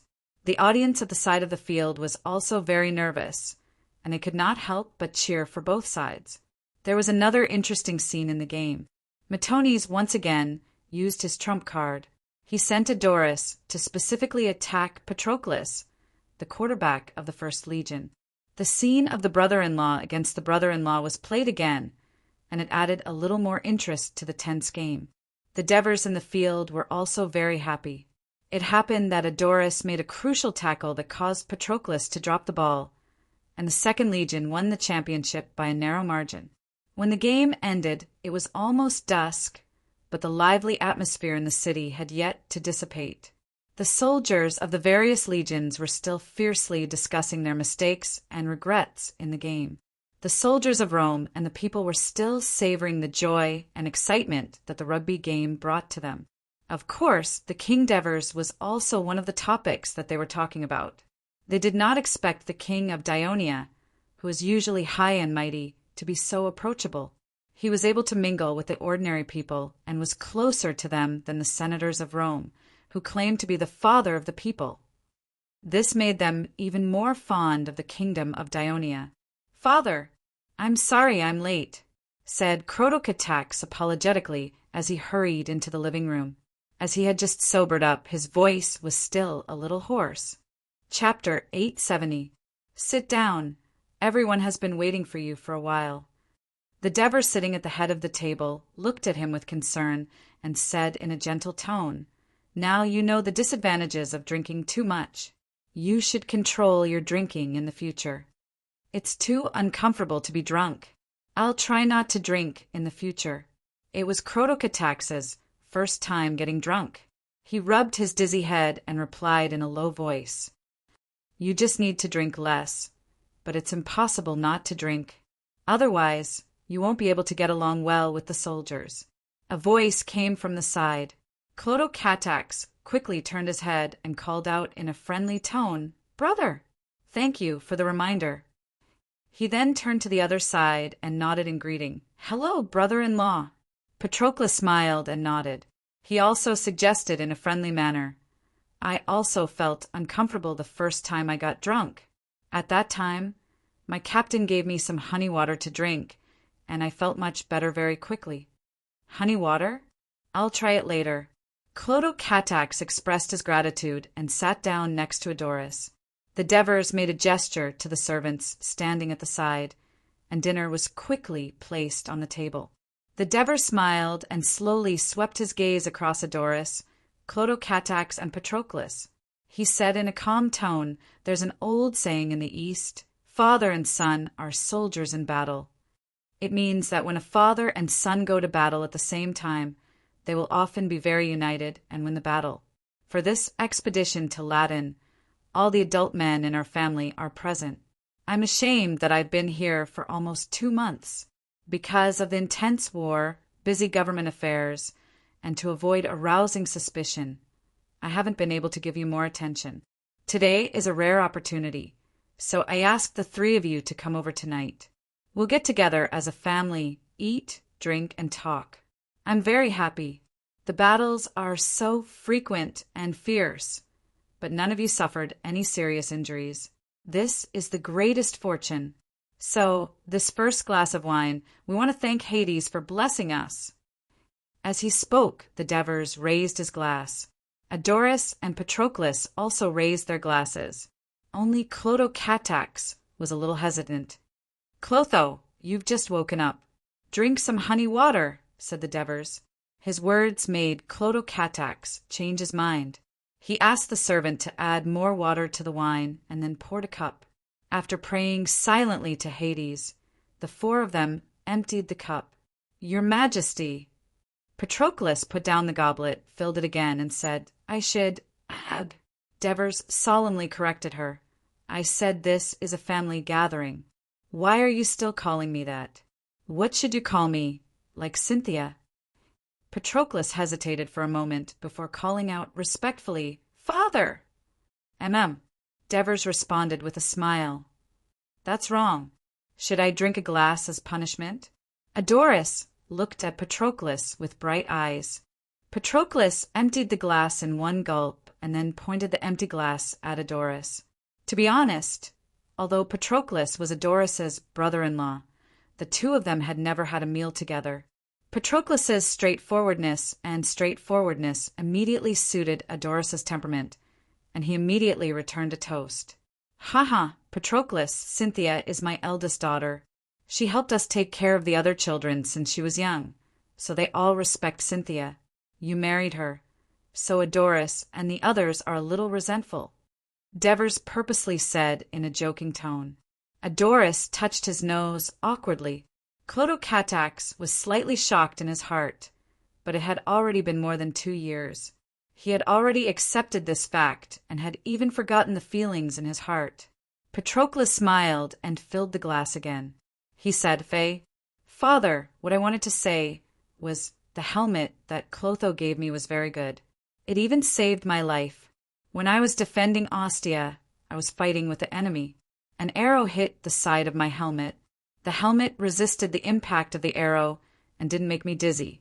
Instead, it gave the enemy an opportunity." Patroclus touched his head and recalled the dangerous situation at that time.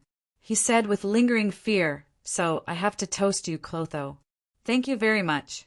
You saved my life." Patroclus stood up and sincerely raised his glass to Clotocatax. Clotocatax hurriedly stood up and said, "What father said just now was wrong. We didn't blame you for marrying my sister. Instead, we thanked my sister for bringing us such a good brother-in-law. Now that we are a family, helping each other is what we should do. On the contrary, according to the tradition of Dionia, I should first toast to you, brother-in-law."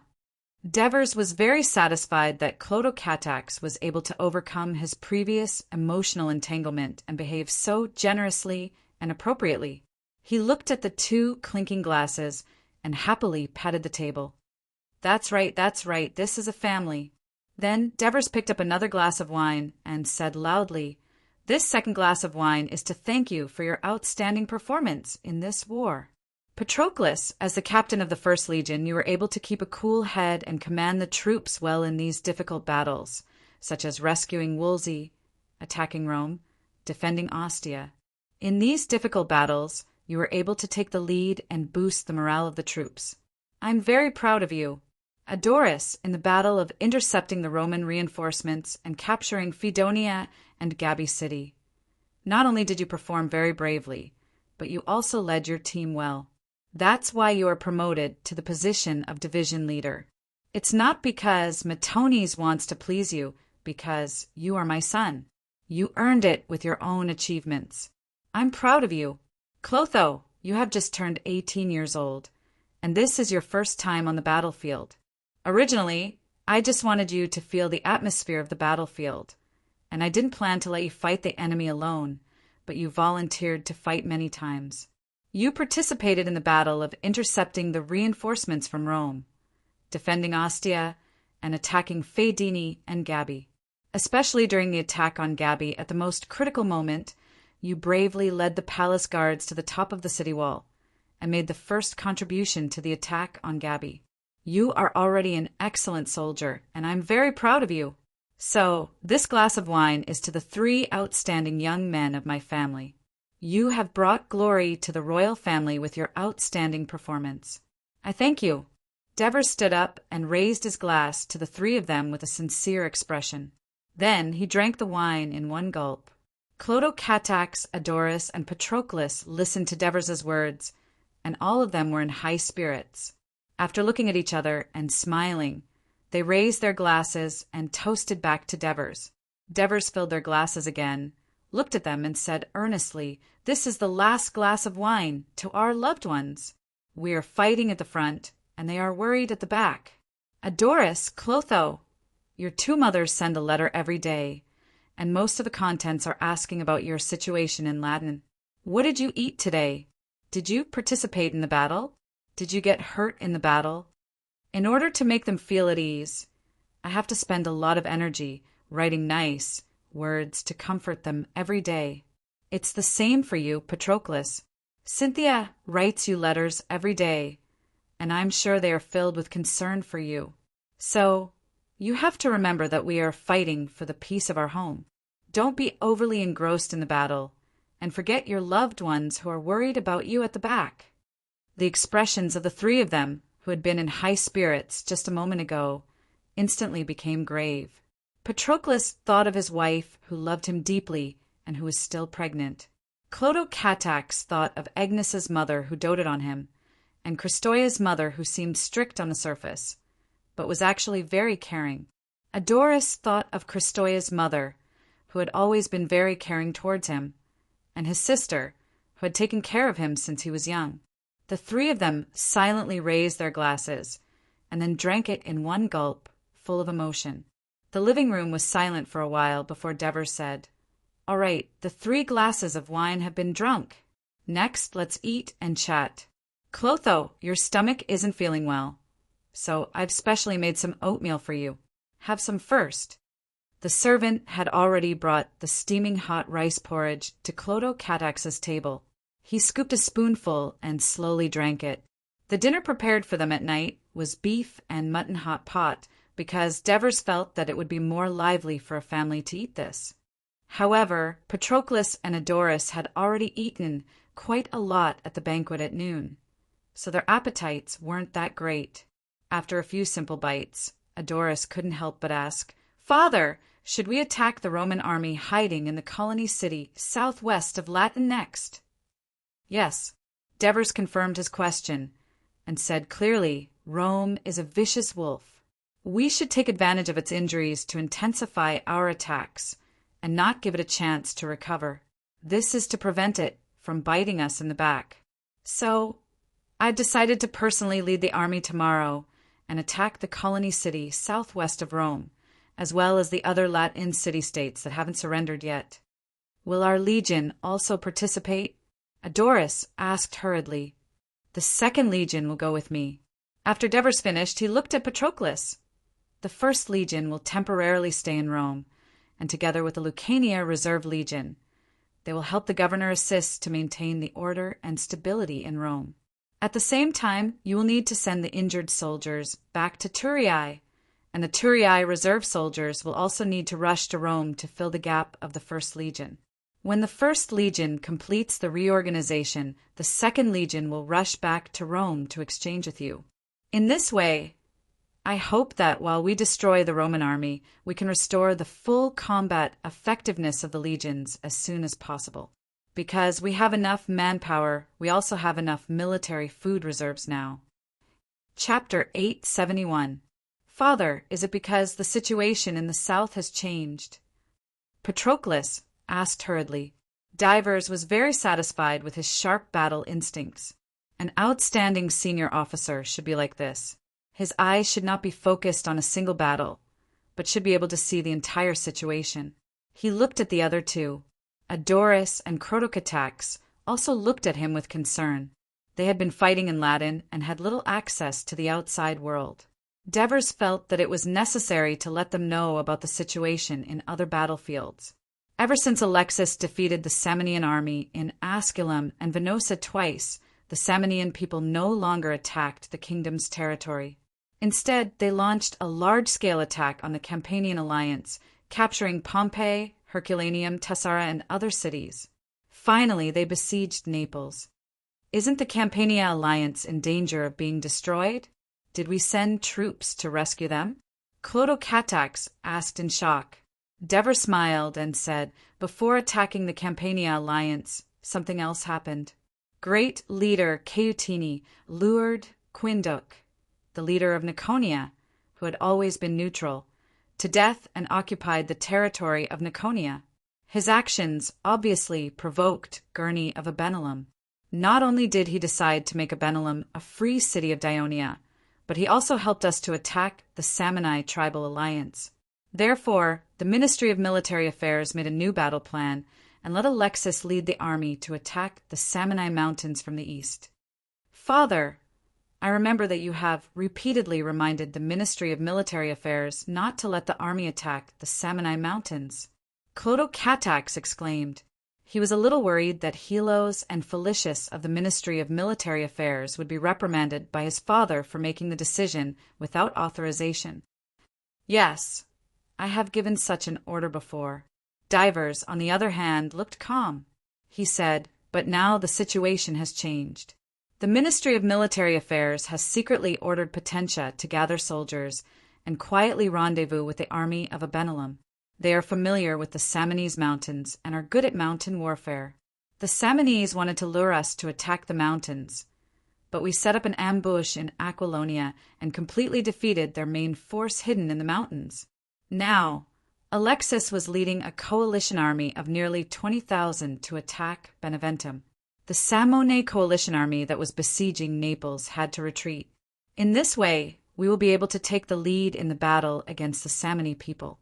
Whether it is confronting the Samni coalition in Beneventum or joining forces with the Campania alliance to attack the Samni towns on the eastern plains, or our remaining troops in the Downey area, taking advantage of the great opportunity that the enemy's main force is pinned down to continue to attack other towns in the Samni mountains.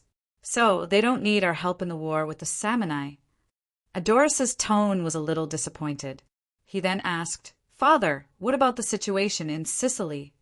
Divers put on a serious expression and said slowly, ever since Plessis defeated the Carthaginian army in Minoa, not long after, our Sicilian fleet and the Carthaginian fleet had a huge battle on the sea near Serenus. In the end, a storm on the sea destroyed almost all the warships of both sides. Flarios drowned, and there's still no news of Sequirian. More than 10,000 sailors died. What? The three of them showed a shocked expression. They never thought that while they were fighting in the north, there would be such a terrible loss in the south. Devers continued, the Fourth Fleet has been transferred to Sicily, and we still have the advantage in the sea. Carthage led his troops to capture Serenus, and the remaining troops of the Carthage army were entrenched in a few important towns, not daring to attack. So Alexis sent his troops to plunder and destroy the areas ruled by the Carthage people in Sicily in order to achieve the goal of taking the initiative to defend. However, the crushing defeat of the Carthage army caused Carthage's governor of Iberia, Margo, to become the new commander of the Carthage army. Now, the entire coast of Africa and Iberia are gathering soldiers and forming armies, preparing to land in Sicily. A new war is about to begin. We must get rid of the Rome and the Samni as soon as possible and rush to the south to fight our greatest enemy, the Carthage, to the death. Dever's words made the three young people feel the urgency of the situation, but at the same time it also made them feel excited. On the day when Devers held a banquet in the city of Rome, held a competition and rewarded the soldiers, the port of Utica welcomed a large fleet of Iberian troops. Utica, a city on the mainland of Africa, was second only to the Phoenician city of Carthage. It was located on the coast about 110 miles west of the city of Carthage. Margot's ship was the first to dock. Dressed in military uniform, he walked onto the dock. The elders, led by Prix de Cuba, immediately came forward to greet him. "Lord Margot, welcome back." Margot gave Prix de Cuba a warm hug and said emotionally, "You've worked hard, Prix de Cuba. It's all thanks to you that I've been away for the past few years. It's all thanks to you." Prix de Cuba patted his thick shoulder and said excitedly, "It's good that you're back. Now that you're back, we have hope." Then Margot warmly greeted the other elders of the Magonid faction. "Lord Margot, welcome. You finally led the army here." An old man with white hair and beard greeted him.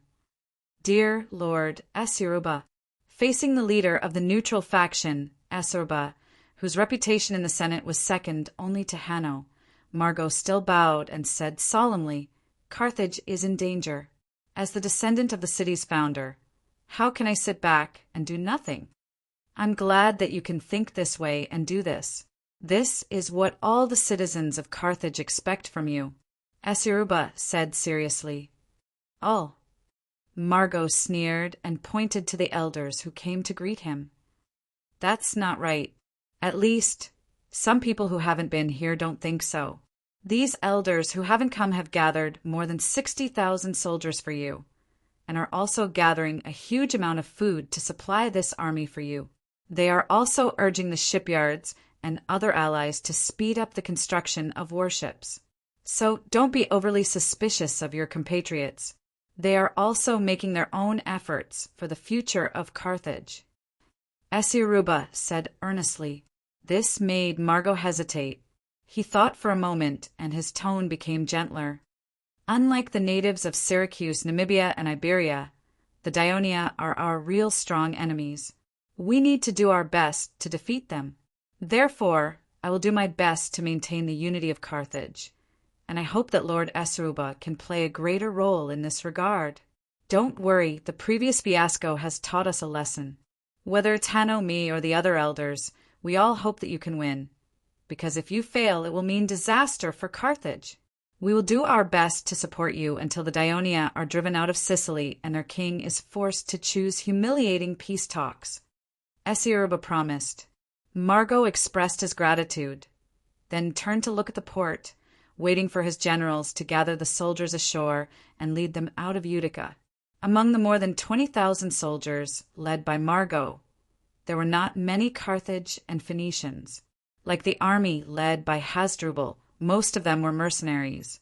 Their different appearance and attire not only attracted the curious onlookers of the people of Utica, but also caused the elders who came to greet them to comment on them.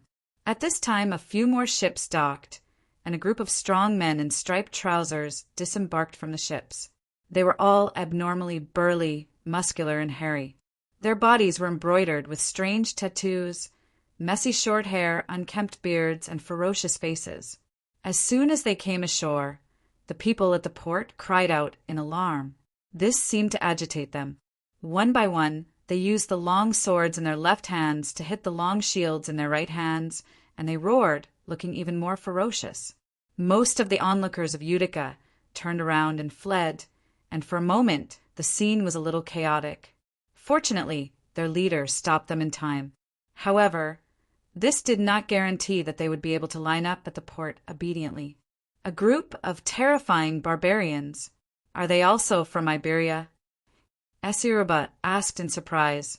The Celts of the northern mountains of Iberia. They do not fear death when they fight, and the other natives of Iberia fear them. It just so happened that there was a flash flood in their area, and their livestock and food were washed away. Facing a famine, I used thousands of cattle and sheep to exchange for their help. I believe that with them, our war against Ionia will be smoother. Margot said confidently, I hope so. However, this is also the reason why the Senate did not allow your troops to land at the port of Carthage. I hope you can manage your troops well and not cause any trouble here, which will leave a bad impression on the people. Esiruba reminded him solemnly. Margot once again expressed his gratitude for Esiruba's kind reminder. After all the soldiers came ashore, Margot's subordinates gathered them and took them away from the city of Utica. They began to set up camp outside the city, while Margot followed the senators to the city of Carthage. In the past decade or so, although Margot had lived in southern Iberia for a long time, he had returned to the city of Carthage many times. However, he never expected to encounter such a situation today. Almost all the people of the city ran out and crowded on both sides of the road. As soon as he entered the city, thunderous cheers sounded around him. The people shouted his name and threw petals at him. Chapter 872. Margot had never been treated like this before. He was shocked and looked at Preta Cuba, who was next to him, with a puzzled expression. Preta Cuba looked at him and said meaningfully, Sir, this is not our intention, but the cheers of the people from the bottom of their hearts. Since the outbreak of the war, we have suffered a crushing defeat. The army of Dionia is ravaging our land in Sicily, and the warships of Dionia have attacked our merchant ships sailing to the west of Sicily from time to time. The people of the Sicilian colony have been displaced, and trade has declined sharply. They have now deeply realized that Carthage needs a hero to defeat the strong enemy and restore the prosperity of Carthage. I understand. I will let them see it. Margot looked dignified, raised his right hand, and waved to the audience around him. The cheers became even more enthusiastic. Look, the king of Iberia is here, making himself look like a hero, Akradin said sarcastically as he looked at the people surrounding him and walking to the Senate. Hero? That will have to wait until he defeats Dionia. Tepenlaco sneered. He has brought more than 20,000 troops, and 60,000 troops have been prepared for him here. There are also 30,000 to 40,000 troops in Sicily, a total of 110,000 to 20,000 strong troops. This is the most powerful army in the history of Carthage. I am afraid that whoever is the commander of this army will easily win. Another elder said disdainfully. The elders at the entrance of the Senate were discussing in whispers. Hanno, who was standing at the forefront, looked calm. Although he did not say a word, his heart was in turmoil. He had spent more than 10 years of effort to eliminate the influence of the Maganid family on Carthage. Even if the immediate family was driven out of Carthage, he had always been vigilant against Margot. Listening to the cheers of the whole city, it showed that the Maganid family still had a great influence in Carthage. The reason why the people of Carthage were so enthusiastic was because they were worried about the war in Sicily. If he had a capable general, how could the situation in the city become like this? Looking at Margot approaching him, Hanno was annoyed and jealous. But he kept a calm face because he did not want to leave a bad impression that he was the one who had stopped Margot from leading the army into battle. Welcome, Brother Ma. Hanno's face was full of smiles as he praised loudly. With you here, there is hope for our war against Dionia. That's why we've gathered enough soldiers and prepared enough rations for you, just so we can hear the news of your victory as soon as possible. Hearing his words of praise and looking at his seemingly sincere smile, Margot felt disgusted and could not help saying, Carthage is in danger. If it weren't for someone's obstruction, I would have come earlier. Hanno acted as if he didn't hear it. His smile remained unchanged as he made an inviting gesture. Margot entered the Senate with his head held high. Oklatin moved closer to Hanno and wanted to say something. Hanno stopped him with a meaningful look. In the meeting hall, Margot gave a speech to the senators. He solemnly outlined the current dangerous situation Carthage was facing and thanked the senators for their trust in him. Finally, he made an impassioned promise that he would do his best to reverse the current unfavorable situation, defeat the Dionysian army, drive Dionia out of Sicily, and at the same time force Dionia not to invade Carthage's ally, Rome. He also forced Dionia to open its domestic trade to Carthage merchants to a greater extent, and forced it to reduce the size of the navy that posed a threat to Carthage. What Margot said was exactly what the senators wanted, so they responded with warm applause. At this time, Oakleton stood up while applauding and said coldly, "Very exciting speech." But a few months ago, Monte Ardino also said the same thing. But what happened? A can of cold water was poured on the excited Margot. He was even more angry that the other party actually compared him to that incompetent person. He immediately refuted loudly that idiot Monte Ardino was originally incapable of commanding this war. If it weren't for the insistence of some people, he would not have been able to serve as the commander at all. As a result, he treated war as a child's play and suffered a crushing defeat, causing Carthage to suffer huge losses. Shouldn't this responsibility be pursued to the end? Hanno raised his eyebrows. Oakleton laughed and said, "Monte Ardino is an incompetent person. This is really funny. He has fought in Namibia for many years, never suffered a defeat, and won a large piece of land for Carthage. This achievement is no less than what you have done in Iberia. This is why the senators unanimously elected him as the commander. Even so, after suffering a defeat, he was severely punished. If there is a problem with this punishment imposed by the Senate, then I would like to ask Lord Hanno. More than a decade ago, Hilmico and you were defeated by Dionysius one after another, causing about half of the citizens of Carthage to lose their lives in Sicily. The losses suffered are much greater than Monte Ardino's defeat. But have you ever suffered the same punishment as Monte Ardino? Is this fair? You're talking nonsense." Margot was furious when the old scar was reopened, and he immediately scolded loudly. An imperceptible smile appeared on Hanno's face. Predicuba immediately stood up and shouted, "Lord Oakleton, now that the army has gathered and is about to fight with the people of Dionia, this will determine the fate of our Carthage. Yet you say these words at this time to disturb the morale of the army. What do you mean?" "Don't scare me, Predicuba. I have no other intention. I just wanted to ask Lord Margot. But before I finished, I didn't expect him to react so violently." Oakleton shrugged with an innocent look and then said, "What I wanted to say just now is that everyone can say good words, but it must be implemented in action. It is not easy for us to gather so many citizens to go out to fight, and it is even more difficult to collect enough military supplies for this huge army. Our treasury, our taxes, the gold and silver we excavate, all of them are invested in this war, and we can't support this war for a long time. So I want to ask Lord Margot, can you give us a specific deadline to fulfill the promise you just said?" Margot was stunned. Oakleton's words were approved by many senators. After all, Margot and Hanno had been arguing for more than a month, which could be said to have delayed the battle. Now that he had the army in his hands, if the delay continued, the senators would be at a loss. Even Isurba took the initiative to stand up and said, "Lord Margot, Oakleton is right. The consumption of hundreds of thousands of soldiers is huge. We do need a more specific deadline so that the whole of Carthage can grit their teeth and do their best to provide the army supplies during this period." Predicuba fiercely winked at Margot. Margot originally thought that if he could get the full support of Carthage and set a deadline, it would not be a bad thing.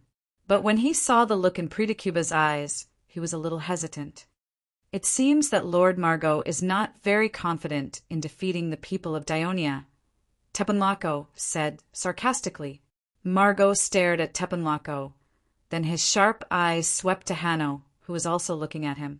He smiled disdainfully and said loudly, "We all know that Dionia is a powerful country, and the war between us and Dionia will not end in a short time. I also know what you mean by saying this, but I am still willing to set a deadline, not only to urge myself, but also to give the people of Carthage hope. 1 year. Within a year, I will do my best to drive the forces of Dionia out of Sicily. The main force of the Samnese coalition entered Beneventum. The next day, they received news that Lola was besieged by the enemy. As soon as Segovani received the news, he immediately called for a military meeting and said anxiously, "We will go to war immediately and repel the Dionia coalition in the south. Then we will lead the army back to Lola." Of course, Lescok did not agree with this proposal. He patiently advised leader Segovani, "The city of Lola is strong and the garrison is not small. The enemy will not be able to take it in a short time. You don't have to be too anxious. You should know that the enemy outside Beneventum has a large number of people, and they have built a relatively complete camp. If we attack them head-on, our losses will inevitably be great, and we may not succeed. However, with such a large army of Dionia coming from afar, the supply of military food has become a big problem. As long as we send a few troops to sneak into the mountains, bypass their camp, attack the road between Abenalum and their camp, and cut off their food transportation, the people of Dionia will not have enough to eat, and they will definitely panic. Then it will be time for us to attack. Once we defeat the main force of the Dionia coalition, our situation will be much better. I agree with Lescok's opinion. We have fewer troops now, so we should be cautious." Batani said, "After all, the Dionia's army could not threaten Bentley's territory. Of course, he did not want to take the risk. As for Kontruk, he was a little hesitant. Although Caracini's territory was far from the threat of Dionia's attack, as an old man who had always protected the interests of the Samnese race with a tough attitude, it was against his nature to adopt a prudent strategy. However, Caracini warriors had the least number of the 4 major races, and after several battles, they had suffered considerable losses. He had no choice but to pay attention to this problem, so in the end he agreed with Lescok's suggestion. Chapter 873. Segovani was annoyed, but he had to follow the decision. Ever since Alexis learned that the main force of the Samnite army was stationed in Beneventum, she no longer sent troops to Beneventum. She also withdrew the ballista team, but the improvement and reinforcement of the entire camp continued. Although the intensity of the Samnite attacks on the Allied army camp was increasing, the improved camp provided enough protection for the soldiers. The warriors of Potentia and Abenalum, who had not fought for more than 10 years, also gained a lot of experience from the successful defense, and their responses were getting better and better. Amidst the incessant sounds of battle, the camp of the allied Dionians dug deep trenches, built thick earthen ramparts, sturdy wooden fences, towering sentry towers, and set up densely packed abatis and traps. The warriors sent by the Samnite allied army to attack the grain route were idle because Alexis had stored enough food in the camp in advance. The next day, bad news came to the city of Beneventum. Equum was besieged by the Dionysian army. Equum, a town of Hilpini, was located in the east of Beneventum, on the edge of the eastern mountains of Samnite, not far from the Downey area. It was neither located on the top of a mountain like Aquilonia, which was easy to defend and difficult to attack, nor was it like Beneventum, which had a large population. Half of the small population had been recruited by the allied tribal forces, and the Dionysian army that surrounded it was said to have nearly 10,000 people. The 4 leaders knew that if there were no reinforcements, Equum would fall very soon. But when Lescok saw Segovani sneering at him, he remembered what he had said to him yesterday, so he did not mention the reinforcements at all. Instead, he thought about how to persuade the Equum warriors in the army and appease the other tribal people who were wavering. But Bardani said worriedly, "The kingdom of Dionia has a large population and so many allies. They can gather much more soldiers than we can. Now they are using this advantage to increase their attack on us. Even if we gather all the warriors we have, there are less than 20,000 people. Even if we defeat the enemy outside the city, it will not change the fact that we are in a disadvantageous situation. Although we don't know how the war between Dionia and Carthage is going, it is obvious that Carthage does not have the advantage. Otherwise, the Dionia would not have invested so many troops into us. Our original hope of relying on the Carthage people seems to be in vain now. What should we do? Bardani wanted to say we might as well stop the war with Dionia and negotiate peace several times, but in the end he did not want to be scolded by that stubborn old man again. Of course, the other three could hear the meaning of his words, but even Kontrek remained silent. The room was silent, and the four of them were thinking about their own things. At night, Segavani, who was anxious about the current situation, received another request for help from Lola. The Campanian alliance of Dionia was in a hurry to attack the city. They had built earthen mountains that were higher than the city walls and many siege weapons that had never been seen before. They were a great threat to the defense of the city walls. If they could not get reinforcements immediately, Lola was in danger of being breached. Segavani finally could not sit still. He immediately went to find Leeskok and asked him to bring troops back to Lola immediately.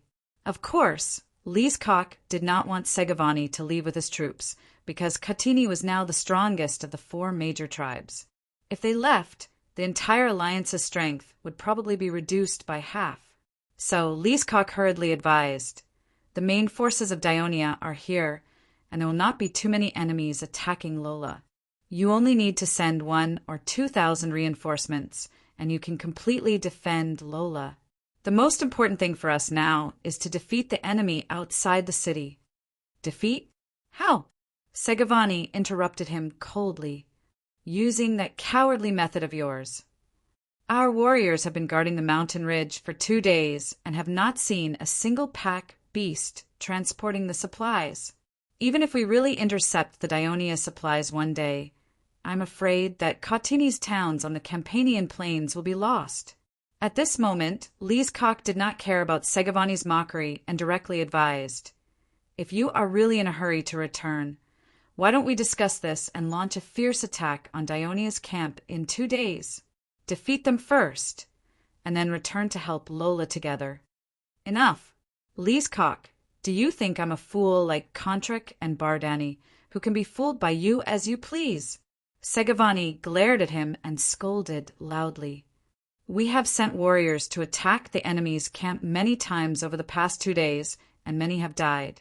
I believe you know how difficult it is to attack the enemy's camp. Now, you want us to attack it by force. Do you want all my people to die? Leeskok, you are a person who only knows how to play petty tricks, and only knows how to talk glibly. You are hesitant and lack decisiveness and ruthlessness. More than 10 years have passed, and you have not been able to kill Gurney and pacify the Abenelum. Instead, you have made them a great threat to us. We have launched a war against Dionia, and most of the operations we carried out were based on your suggestions. Until now, we have lost more than half of our warriors, and we have yet to achieve a single victory. 2 days ago, the Dionia camp was not as troublesome as it is now. If we had followed my suggestion and launched a fierce attack, we would have had a greater harvest, but you dissuaded us. Now, when the Dionia have completely repaired the camp, you want us to attack. Leeskok, I have seen through you. You are not fit to be the great leader of Helpini, nor are you fit to be the commander of the army. You are just a pitiful worm who was defeated by the Dionia more than 10 years ago and has always been afraid of them." Segavani exposed his scars, and Leeskok was both embarrassed and angry. A wave of anger rushed to his brain, and he suddenly pounced over, pressing down on Segavani's hand with one hand and strangling Segavani's neck with the other. Segavani struggled with all his might, but he could not break free. His expression changed, and he shouted hoarsely, "Leeskok, what are you trying to do? What do you think I'm trying to do?" Leeskok approached him with a sinister expression. "You say I am not fit to be the great leader, but are you? Look at your thin and weak body. Are you worthy of being called a valiant Samanese warrior? No wonder the great leader Kaltini and his people had always wanted Quinduk to be the great leader. If not for you secretly messing around and slandering his reputation, how could you have become the great leader? And what did you do after you became the great leader?" You tore up the alliance with the Daionia, invaded the Campania alliance many times, and triggered a war with the Daionia. Not only did you suffer a crushing defeat, but you also became a captive. You say, I am not fit to be the great leader, but are you? You say, I am not suitable to lead troops into battle. If not for me, you bastard would still be imprisoned by the Daionia. Not only are you not grateful, but you even insult your benefactor. Have you thrown away the Samanese tradition of repaying kindness? You say I can't do anything to Gurney, but is it your credit to get rid of Quinduk? That was my suggestion and the cooperation of the great leaders. Otherwise, with your stupid brain, what can you think of to get rid of him? What are you two doing? Kontrek, who had rushed over after hearing the news, walked into the room and saw the two people entangled together. He shouted, as the great leader of the tribe, instead of thinking about how to defeat our enemy, you are in the mood to beat and scold here. Aren't you afraid of being seen as a joke by your people? Leskok took the opportunity to let go of his hands and took a few steps back. His face was immediately full of apology. He explained loudly, we had an argument just now because of some things. I was too impulsive. I apologize, Segavani. I hope you can forgive me. Segavani rubbed his neck, which was red from being strangled, and stared coldly at Leskok. Forgive. Only if you die. After saying this, he turned and walked out. Kontrek frowned and said with dissatisfaction, Segavani, some small disputes should not affect our unity. Otherwise, shut up, old man. Segavani rudely interrupted Kontrek's lecture. The three of you can unite yourselves. I'm leaving. I'll leave with my tribal warriors tomorrow morning. I'd like to see how long Benventum can hold out. He strode out of the room. What the hell happened? It was rare for Kontrek to be insulted to his face, and his old face turned red. Leskok's expression was also ugly, but he did not answer. Bardani, who had just arrived at the door, heard the conversation of the three and quietly turned to leave. That night, Segavani refused to see anyone and kept his word. Despite the repeated dissuasion of Leskok and Kontrek, he led Kotini's 8,000 warriors out of Benventum the next morning. Just as the two great chiefs looked at the empty Kotini camp in the city and complained that Segavani was narrow-minded and ignored the overall situation, bad news came from the city again. Great leader Bardani had gathered more than 4,000 Pentanid warriors and was going to leave the city through the north gate and return to his territory. Leskok was shocked. Kotini's army had already left, and if the Pentanid army left as well, the Samanai coalition would fall apart. There would be less than 7,000 warriors left in the city and facing more than 20,000 enemies outside the city. They would be at a complete disadvantage. So he hurriedly ran to the north of the city, wanting to dissuade Bardani. Kontrek was originally following closely behind, but not long after, he slowed down because he suddenly felt that it might be a good thing for Bardani to lead the army away. As long as he blocked the enemy invasion from the east and defended Pentanid's territory, Karasini, who is north of Pentanid, would naturally be safe. Chapter 874. However, Kontrek did not plan to leave with his team. He was determined to follow the ancient tradition of the Samanai tribal alliance and defend Benventum with the Hilpini tribe. It was early summer in the mountains. The soil was still moist, the trees were lush, and the weeds were growing crazily.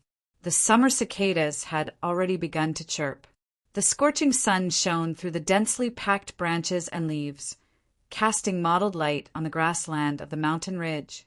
3 Abenelum scouts were lying on the ground, swatting away the mosquitoes that had bitten them while closely looking down at the winding mountain path.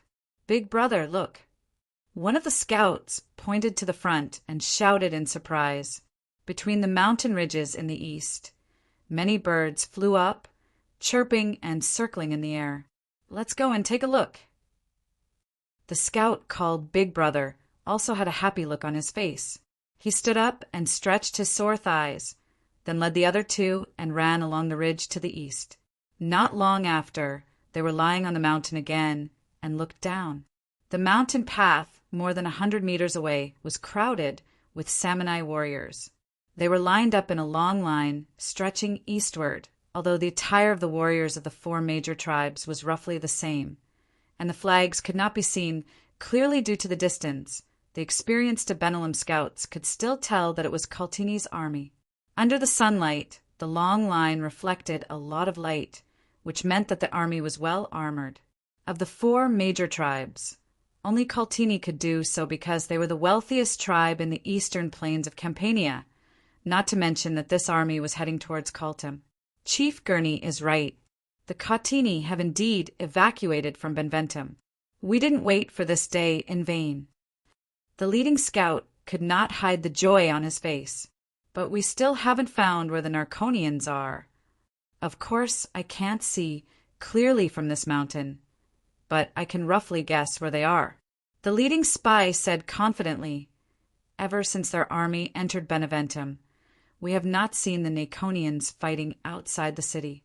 They were not even sent to patrol the city walls, which shows how cautious the Katini people are. I think they must be in the middle of the army. There are 3,000 of them, so it will be easy to find them. Go back immediately and tell Leader Gurney that I, Sidoni, have started implementing the plan. And you, hurry to the Dionia camp in Lola and tell their commander that we have contacted the Naconian army. Big brother, be careful. Don't worry, I can easily sneak in by myself." Sidoni's words were not comforting, because the Samanai army did not always march on the mountain path like the Dionysian army. When the mountains on both sides slowed down, the Samanai army would separate some soldiers to march on the mountainside on both sides. This not only shortened the length of the marching column, but also reduced the possibility of being ambushed. However, it made it easy for Sidoni to sneak into the army. After sending the 2 scouts away, he patted the dust off his body, grabbed a few javelins, and dived down the mountain under the cover of the trees. Then he hid in the weeds. After a brief moment of listening to the conversation of the warriors who were marching in close proximity, he rose decisively and pretended to have just come out of the bathroom, approaching the party on the hill. Since he was wearing the same yellow short-sleeved shirt and Kaltini's procession was not as strict as that of the Dionians and was rather scattered, he easily blended into the group. Then, through a conversation with several Naconian soldiers around him, he decided to look for the leader of the army of Avangum, the 2nd largest tribe in Naconia. The reason why he did not look for the Quindic tribe was because this tribe had been completely split up by Segavani, and its people were also forcibly incorporated into the tribes of Lola and Cessala. "You said you are from Abenelem." Vasink looked at the man who tried to sneak up to him, but was stopped by his guards. There was a hint of excitement in his voice. Sidoni also noticed that he was young. Judging from his appearance, he should be just over 20 years old. According to the tradition of the Samanai, it was impossible for a young man to lead an army in battle. However, Segavani imprisoned the leaders of the various tribes in Naconia and let their young children lead the warriors of the tribe. This was for better control. "To prevent being seen, we'd better talk as we walk," Segavani suggested in a low voice. Vasink subconsciously looked around and nodded. Sidoni pretended to be Vasink's guard and followed behind him with the other soldiers. Vasink could not wait to ask in a low voice, "What's going on in Naconia?" "We heard rumors in Beneventum that the people of Dionia hated us for killing the priests of Hades and the merchants of Dionia in their territory. After invading Naconia, they not only killed the wolves of Segavani, but also killed our people. But the Katini soldiers that we were familiar with secretly told us that your people often shouted outside Beneventum, saying that the people of Dionia have formed an alliance with our people in their territory. There are also some other rumors. Which one is true?" Sidoni did not speak immediately. Instead, he took out something from his pocket and quietly handed it to Vasink. Vasink's eyes widened. He recognized it as a small wooden carving that he liked the most when he was young. Sidoni looked at his expression and knew what was going on. "This is a keepsake that your tribe's elder asked me to bring to you. I also have keepsakes for the other tribe leaders. The truth is that the Dionysian army drove away the people of Katyni who were stationed in Ikonia and formed an alliance with the tribal elders to fight against the Samni coalition army. After Sidoni finished before Vasink could respond, the guards next to him were already excited. The people of Katyni lured Quinduk to death, imprisoned the tribal leaders, slaughtered the people in their territory, forced them to go out to fight, and always let them charge at the front without caring about their lives. The hearts of these Naconian warriors had long been burning with anger. However, due to the strength of the Samni coalition army and the safety of their people, they had no choice but to endure the humiliation. Now, the opportunity had come. Someone even whispered, "Great." Their eyes were filled with the flames of revenge as they stared at Vasink. Vasink squeezed the small wooden carving in his hand and whispered, "When we reach Katyni, I will secretly send someone to tell the other Naconian generals." On the day that Segavani led the army to retreat from Beneventum, Xanaparis, who was in the military camp outside Lola, had already decided to attack the city. It had been 4 days since the siege. Why was he so eager to attack the city? On one hand, it was because he was worried that the Samni coalition army would return, causing all their previous efforts to go to waste. On the other hand, his siege arrangements were almost complete. When he first arrived at the city of Lola, Xanaparis had carefully observed the plain town of Katyni. Although it was nearly 7 meters high and was a stone city, the city walls were dilapidated and the gaps in the stone walls were large. Some places even had grass growing. The trench outside the city was not too wide. Although there were simple antlers outside the trench, there were no traps. Based on this, Xantaparis estimated that the Katyni town had never been attacked, so it had not been well maintained and repaired, which gave him the confidence to break the city in a short period of time.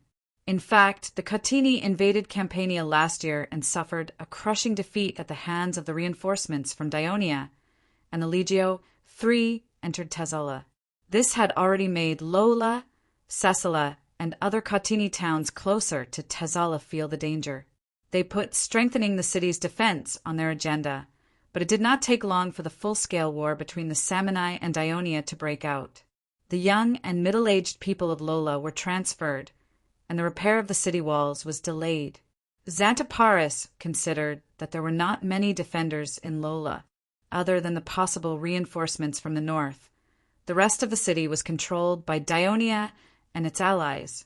So, after a discussion with the leader of the Campanian army, Ialos, and the others, they decided to build a hill to approach the city walls. Building a hill to attack a city was one of the military training programs of the Legion of Dionysia. Xantaparis and the soldiers were no strangers to it. After deciding to build the hill to the south of Lola, the engineers decided to start the construction 40 meters away from the south of the city. So, Xantaparis ordered most of the soldiers to cut down trees on the hill. At the same time, after the governor of Annona, Adrianx, received Xanaparis's request for help, he not only organized thousands of Annona people, but also sent some administrative officials with 3 days' worth of rations through the original trade route, through the territory of Naconia, and to the outskirts of Lola. When the Naconians heard the news, they also sent thousands of their people. Following that, the Campanian alliance also sent tens of thousands of people. In less than 2 days, more than 30,000 people, including 12,000 allied soldiers, gathered in the camp of the Dionia coalition army. Xantaparis made a plan for the construction of the hill. He first left 2,000 Campanian heavy infantry to guard the camp to prevent the enemy from sneaking out of the city. The rest of the soldiers would go to the forest to cut down trees and make wooden palisades that were 5 to 6 meters high. Then 200 soldiers would erect the palisades 30 meters away from the south wall of Lola. The palisades were 70 meters long to defend against the enemy's arrows and javelins. At the same time, 300 Dionia heavy infantry would be on standby on both sides and behind the palisades to prevent the enemy from leaving the city. Chapter 875. At the same time, the administrative officials of Annona effectively managed the large team of more than 20,000 old people, teenagers, and even women, dividing them into several groups. Some of them cut down the trees and carried them down the hill, placing them at the place where the barracks engineers had planned to build a mound of earth. Others piled up the wood in a crisscross manner, gradually extending upwards towards the city wall. In addition, there was another group of people carrying baskets of excavated soil, filling them into the base made of wood and compacting them. The defenders of Lola on the southern city wall saw such a big movement made by the enemy. While they were shocked, they also felt a little curious. But soon, they discovered that in front of them, a mound of earth about 50 meters wide was rising and rapidly approaching the top of the city wall. The entire wooden fence was also moving forward. It was not that the defenders of Lola did not launch long-range attacks on the enemy who was building the mound below the city, but the javelins and arrows they threw were either blocked by the wooden fence or by the heavy infantry behind the wooden fence with their shields. Although a few of them were injured and fell to the ground, it did not frighten the allied army. Be it the Campanians or the Naconians, they had all been tormented by the Simonians and hated them to the bone. Moreover, the assistance of the Annona citizens in battle would be recorded by the household registration officials, which would be of great help to the development of their families in the kingdom in the future. Therefore, they devoted themselves to this project with great enthusiasm. The defenders of Lola had no choice but to risk going out of the city to attack the enemy several times, trying to destroy the wooden fence and the mound. However, they were all repelled by the army led by Xanthoparis, who was already prepared. Not only did they fail, but they also caused the small number of defenders to suffer considerable losses. The defenders of Lola could only watch as the mound got closer and higher. Not only was it close to the trench, but its highest height was almost equal to the top of the city wall. Xanthoparis no longer needed the wooden fence. Instead, he directly sent more than 1,000 heavy infantry and light infantry of Daionia to stand on the mound and shoot at the defenders from a distance of more than 10 meters. Although there were many casualties on both sides, the defenders of Lola, who only had 1/10 of the number of soldiers, could not withstand such a consumption. They had to repeatedly send messengers to great leader Segovani for urgent help. Regarding Xanthoparis' decision to attack Lola today, the commander of the Campanian alliance, Aiolos, was a little hesitant. The mound we built is not close to the city wall yet. Isn't it too hasty to attack now? Why don't we wait for another day? Xanthoparis patiently explained to him, Our King Devers once said something to the senior generals of the kingdom of Daionia. He said, When fighting a powerful enemy, do not rashly seek a decisive battle, but carefully look for opportunities. But once you obtain an important victory or the enemy shows an obvious flaw, you must continue to attack quickly, not give the enemy a chance to breathe, and completely disrupt the enemy's entire deployment. Now that the main force of the Samni alliance has been attracted to Beneventum, Lola and Caesarea are only garrisoned by more than 1,000 enemies. They think that they can defend for a long time with a small number of people, but they obviously underestimated the siege ability of Daionia. We should quickly attack Lola before they react, and let the overall situation of the war be more favorable to us. Besides, the situation on the battlefield is ever-changing. So far, we have the blessing of the gods. The weather has been good for the past few days, and it looks like it will be a sunny day today. But if there is a sudden downpour tomorrow, it is very likely that our mound will be washed away, and the hard work of the soldiers and citizens will be wasted. Most importantly, it will delay the opportunity to attack. So we should seize the opportunity while Hades is still protecting us. Also, according to our usual siege training experience, when the earthen hill is approaching the city wall, it is also the most difficult time. The enemy's defense will only be tighter. In order to speed up the progress and reduce casualties, we must rely on fierce attacks to force them to reduce their attacks on the earthen hill, so that we can finish the siege faster.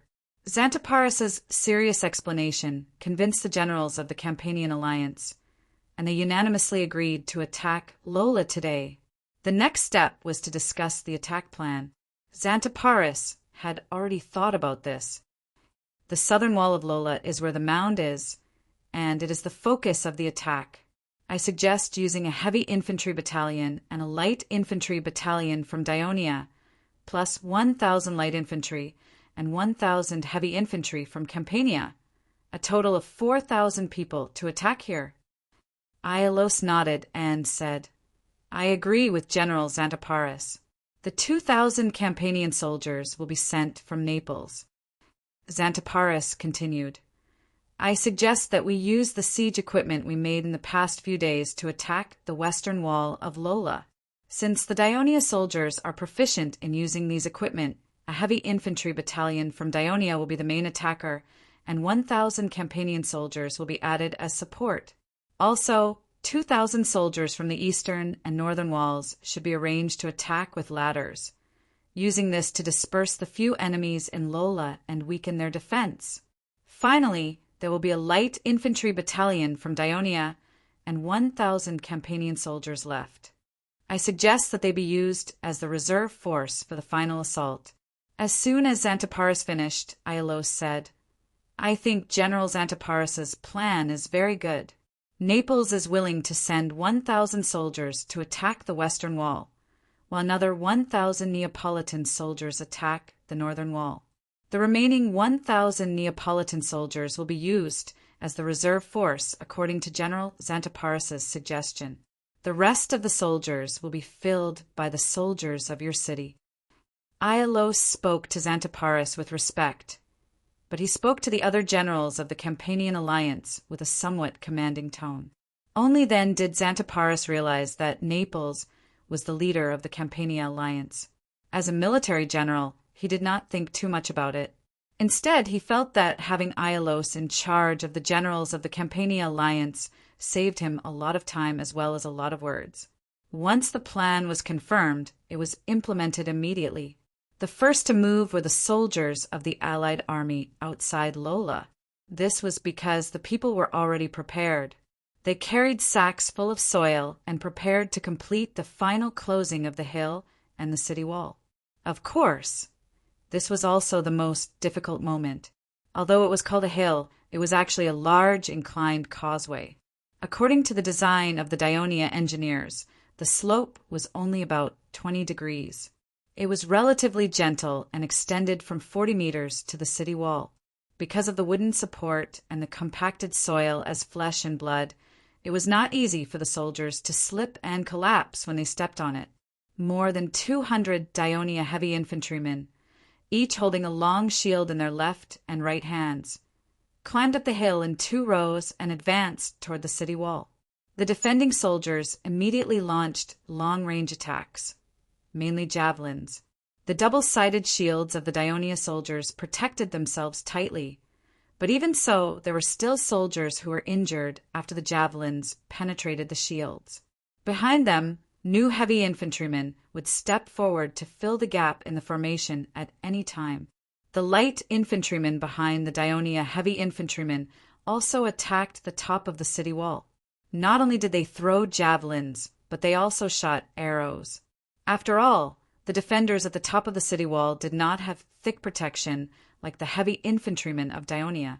Although some of them were also wearing armor, at least half of them were light infantrymen, and arrows could cause damage to them. When the heavy infantrymen reached the top of the hill, they squatted down and raised their double-sided shields, forming a closely arranged shield wall. The height of the shield wall was almost the same as the opposite wall, and the distance between the two sides was less than 10 meters. Naturally, the attacks from the defenders at the top of the city wall were more fierce. The light infantrymen of Daionia fought back equally fiercely because they had to suppress the attacks from the top of the city wall and protect the safety of their comrades. Within a distance of 10 meters, javelins and arrows constantly crisscrossed and collided in the air from time to time. Screams of pain could be heard from both sides, and some soldiers were injured and fell to the ground. On both sides of the hill, 1,000 Campanian light infantrymen quickly approached the front of the trench, while the defenders' attention was attracted by the hill. They attacked the enemies at the top of the city wall to relieve the pressure on their allies on the hill. At this time, the people carrying the soil bags on their backs lined up in a column, bowed their heads, and ran quickly to the top of the hill despite the danger of being hit by the incoming javelins and arrows. At the top of the hill, there was a gap of more than one person between the heavy infantrymen and the light infantrymen of Dionia, thus forming a passage that led directly to the top of the hill. When the people reached the shield wall, the heavy infantrymen on both sides would raise their shields a little higher, leaving a gap at the bottom for the people to push the soil bags down the hill. Then the empty-handed people would turn back and run down the hill. Countless soil bags continued to roll down the valley formed between the city wall and the hill. Occasionally, the injured soldiers of Dionia and Laura's defenders would fall into the valley, but before they could climb out, they were quickly buried by the soil bags and became a cornerstone of the man-made hill. Not only were the people moving up and down the hill, but the light and heavy infantrymen of Dionia were also constantly taking turns because of their stamina, injuries, and the replenishment of their javelins and arrows. At the bottom of the hill, the medical camp was rapidly giving emergency treatment to the injured people and soldiers. Such a busy but relatively orderly and tense scene was reflected in the eyes of the Neapolitan general, Iulos, who was at the back. He could not help but sigh. The people of Dionia had turned the tragic siege into an orderly, lively, and efficient construction project. This was not something that any Greek city-state could do. The military power of the Kingdom of Dionia was too terrifying. Chapter 876. At the same time, Iulos also noticed that the attacks of the defenders on the city wall were weakening. Obviously, the Laura warriors who were defending the city wall had never encountered such a siege method, although they still had the upper hand in the long-range attacks of both sides with the protection of the battlements. The increase in the number of injured also made them feel a lot of pressure. "The enemy is a little messed up," he said to Xanthoparis, who was also observing the enemy from the rear with a joyful expression. "This is a good thing. It can reduce the casualties of the soldiers and civilians, but the hardest battle has yet to come," Xanthoparis said calmly. Iulos understood what Xanthoparis meant by the hardest battle. It was the face-to-face battle after the hills and walls were closed. Compared to the bustling battlefield in the south of the city, it was much quieter outside the west wall. First, a few hundred Campanian light infantrymen carried the arrowheads, made by the carpenters of Dionia, and braved the long-range attacks of the defenders on the walls to the trench. They opened the brackets behind the arrowheads and made them stand diagonally to provide cover for the light infantrymen. At the same time, they would shoot javelins and arrows through the gaps between the arrowheads to attack the defenders on the walls. While the defenders were being held back, the Ionian heavy infantry pushed out siege wagons one by one. The engineers of the Legion of Dionysia instructed the carpenters of Annona and Campania to make these hollow wooden wagons using the wood that the soldiers cut down from the forest. Just like how the soldiers of the Second Legion did when the Devers led the army to attack Rome, the wooden wagons were connected as they were pushed towards the walls, all the way to the trench. Not only were the Allied soldiers surprised, but the defenders on the walls were also dumbfounded. There was no one on the wooden wagons, and the fired arrows could not ignite them. Meanwhile, the soldiers of Dionia quickly passed the sacks filled with soil in the wagons and quickly filled up the narrow trench in front of them. Then, one by one, the wooden carts continued to push forward until they reached the city wall. This created 2 tunnels from the city wall to 40 meters away. The soldiers at the back immediately carried a large log with an iron, all-shaped battering ram. The battering ram was passed around by the soldiers until it reached the bottom of the city wall. 6 soldiers carried it and used all their strength to ram it against the city wall. The hard hammerhead fiercely struck the stone wall that had not been repaired for many years. Stones shattered, mud and soil fell, and the stone wall cracked. The trembling of the city walls caused the guards on top of the city walls to panic. They increased the intensity of their attacks. Stones and wood were smashed down. Oil was poured and fire arrows were fired. However, the carriages closest to the city wall were specially made to be exceptionally sturdy. Not only did the craftsmen reinforce the entire frame of the carriages, but they also adopted a herringbone structure on the roof to facilitate unloading. Furthermore, bags of soil soaked in water were tied to the top of the carriages, so they were not easily ignited. Therefore, the soldiers could safely ram against the city wall. When the siege hammers broke through the outer layer of the stone wall, the rammed earth layer was exposed. The soldiers picked up the pickaxes and shovels and began to dig out the stones around the gap. They expanded the hole in the wall and continued to dig out the rammed earth inside. The defense of the west and south city walls alone had already put a lot of pressure on Lola's troops, not to mention that the Allied forces were also attacking from the east and north. In order to defend the city, the Lola people mobilized all the people in the city who could fight, including the women, to defend the city. The south city was the fiercest battlefield. The battle lasted for half an hour. The arms of the Dionia light infantry were so sore that they could not lift them up. Their fingers were bleeding from pulling the bows. The heavy infantry that formed the shield wall had more than 300 casualties.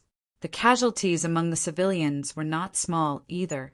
However, a turning point finally appeared. The Lola guards had run out of javelins. In just half an hour, they had thrown thousands of javelins. In addition to the javelins that were thrown a few days ago to stop the Dionia people from building the earthen hell, all the javelins in the city had been used up, and the arrows were almost used up. As for the javelins thrown by the Dionia light infantry, they had specially made spearheads.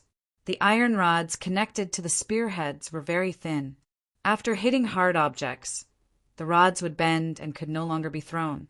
However, the iron spearheads at the front of the javelins could be quickly dismantled and replaced with new spearheads on the wooden rods at the back. Then the javelins could be used again. However, it was obviously impossible for the Lola guards to do so. Therefore, the defenders could only throw stones and wood at their opponents. Since the shield wall of Dionia was 10 meters away from the top of the city wall, the heavy stones could not be thrown over. The ones that could be thrown over were more easily blocked by the long shields. Hence, the threat to the heavy infantry of Dionia was much smaller. Since the shield wall could continue to be stable, the civilians could throw the mud bags more quickly. Seeing that the valley was gradually filled up, the mud bags had risen to the feet of the heavy infantry of Dionia. They began to move forward carefully with their shields in order to make it easier for the civilians to fill up the pit in front of them. At this time, Aialos at the bottom of the earthen hill was already gathering the 1,000 Campanian heavy infantry to replace the troops at the top of the hill. The bugles sounded, and the light infantry of Dionia quickly retreated to the foot of the hill. According to Xanaparus's plan, Aialos led the heavy infantry of Campania into more than a dozen columns and slowly marched up the earthen hill to facilitate the evacuation of the civilians and the heavy infantry of Dionia. The heavy infantry of Campania wore Corinth helmets and held large copper shields. They had a narrow field of vision and clumsy movements. Climbing the hill was a difficult task for them. Fortunately, the slope of the earthen hill was gentle, so it did not affect their march too much. Without the assistance of the light infantry, the heavy infantry of Dionia, who formed a shield formation on the top of the earthen hill, moved closer to the city wall. The attacks became fiercer. Some Lola warriors even climbed over the battlements and jumped onto the earthen hill that had almost been filled up. With spears in their hands, they directly attacked the heavy infantry of Dionia.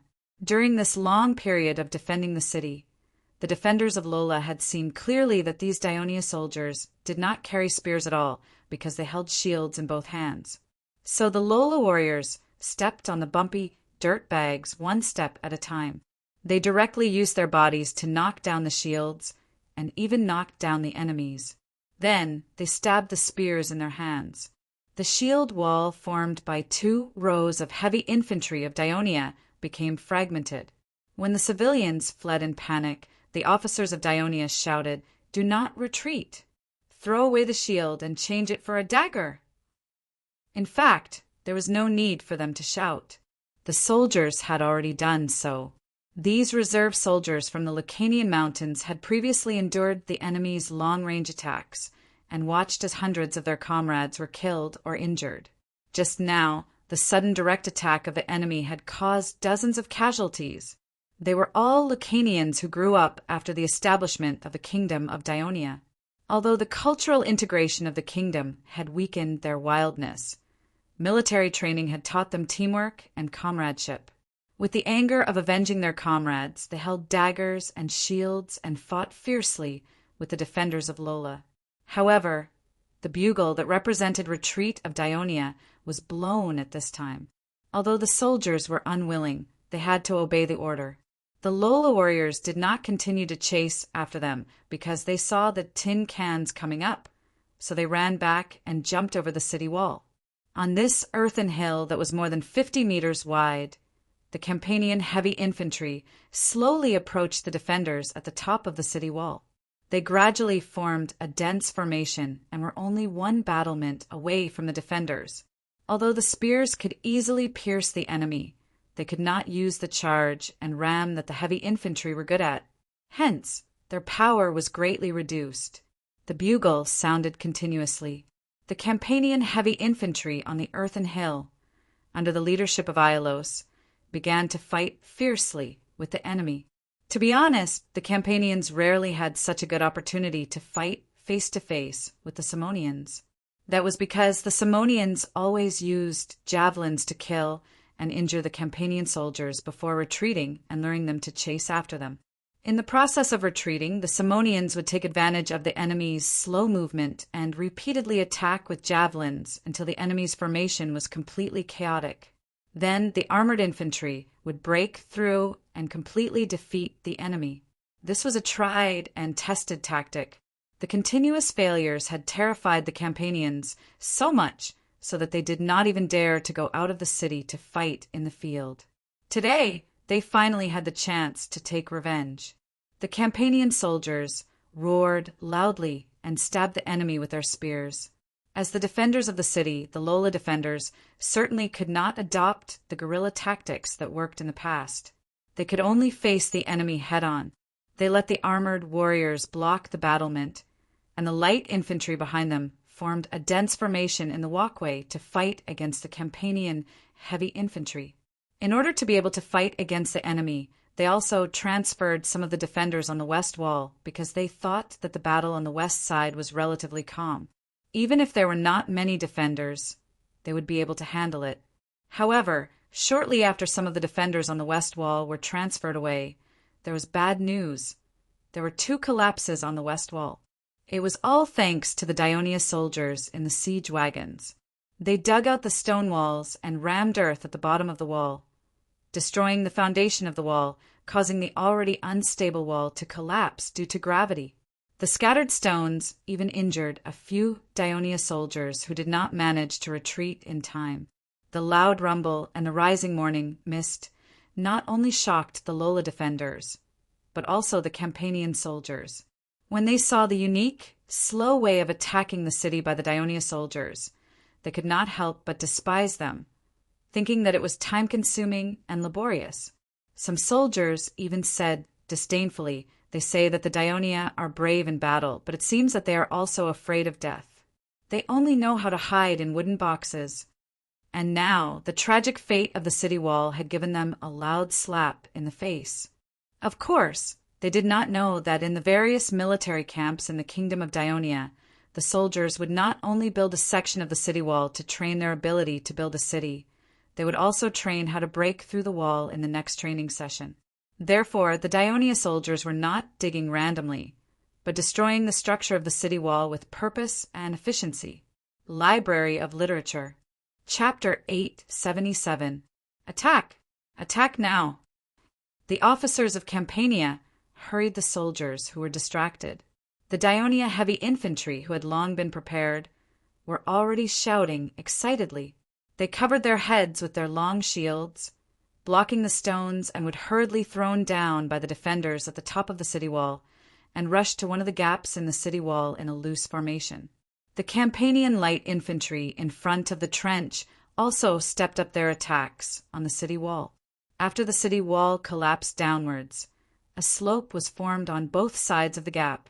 The Dionia soldiers stepped on the rubble and hurriedly jumped onto the gap that could only allow 3 people to pass through. When the defenders of Lola's southern city wall saw that the city wall had collapsed, they immediately sent some soldiers down the city wall to block it. In close combat, the Daionia soldiers with daggers had the advantage, but the Lola warriors were not afraid of casualties in order to protect their homeland. The narrow gap made it difficult for the Daionia soldiers to make progress in a short period of time despite their fierce attacks. Woo! Just as the Daionia soldiers and the Campanian soldiers poured into the 2 gaps in the city wall, the bugle signal for the attack was blown outside the western city wall. The Campanian light infantry in front of the trench immediately put down the arrowheads and laid them on the trench that was only 3 meters wide. The rest of the coalition's soldiers carried ladders and rushed up from the rear. Stepping on the wooden bridges made of the arrowheads, they easily bypassed the sparsely placed antlers and put the ladders on the wall. Some of the original western city defenders were sent to reinforce the southern city, and some rushed down the city to block the gap.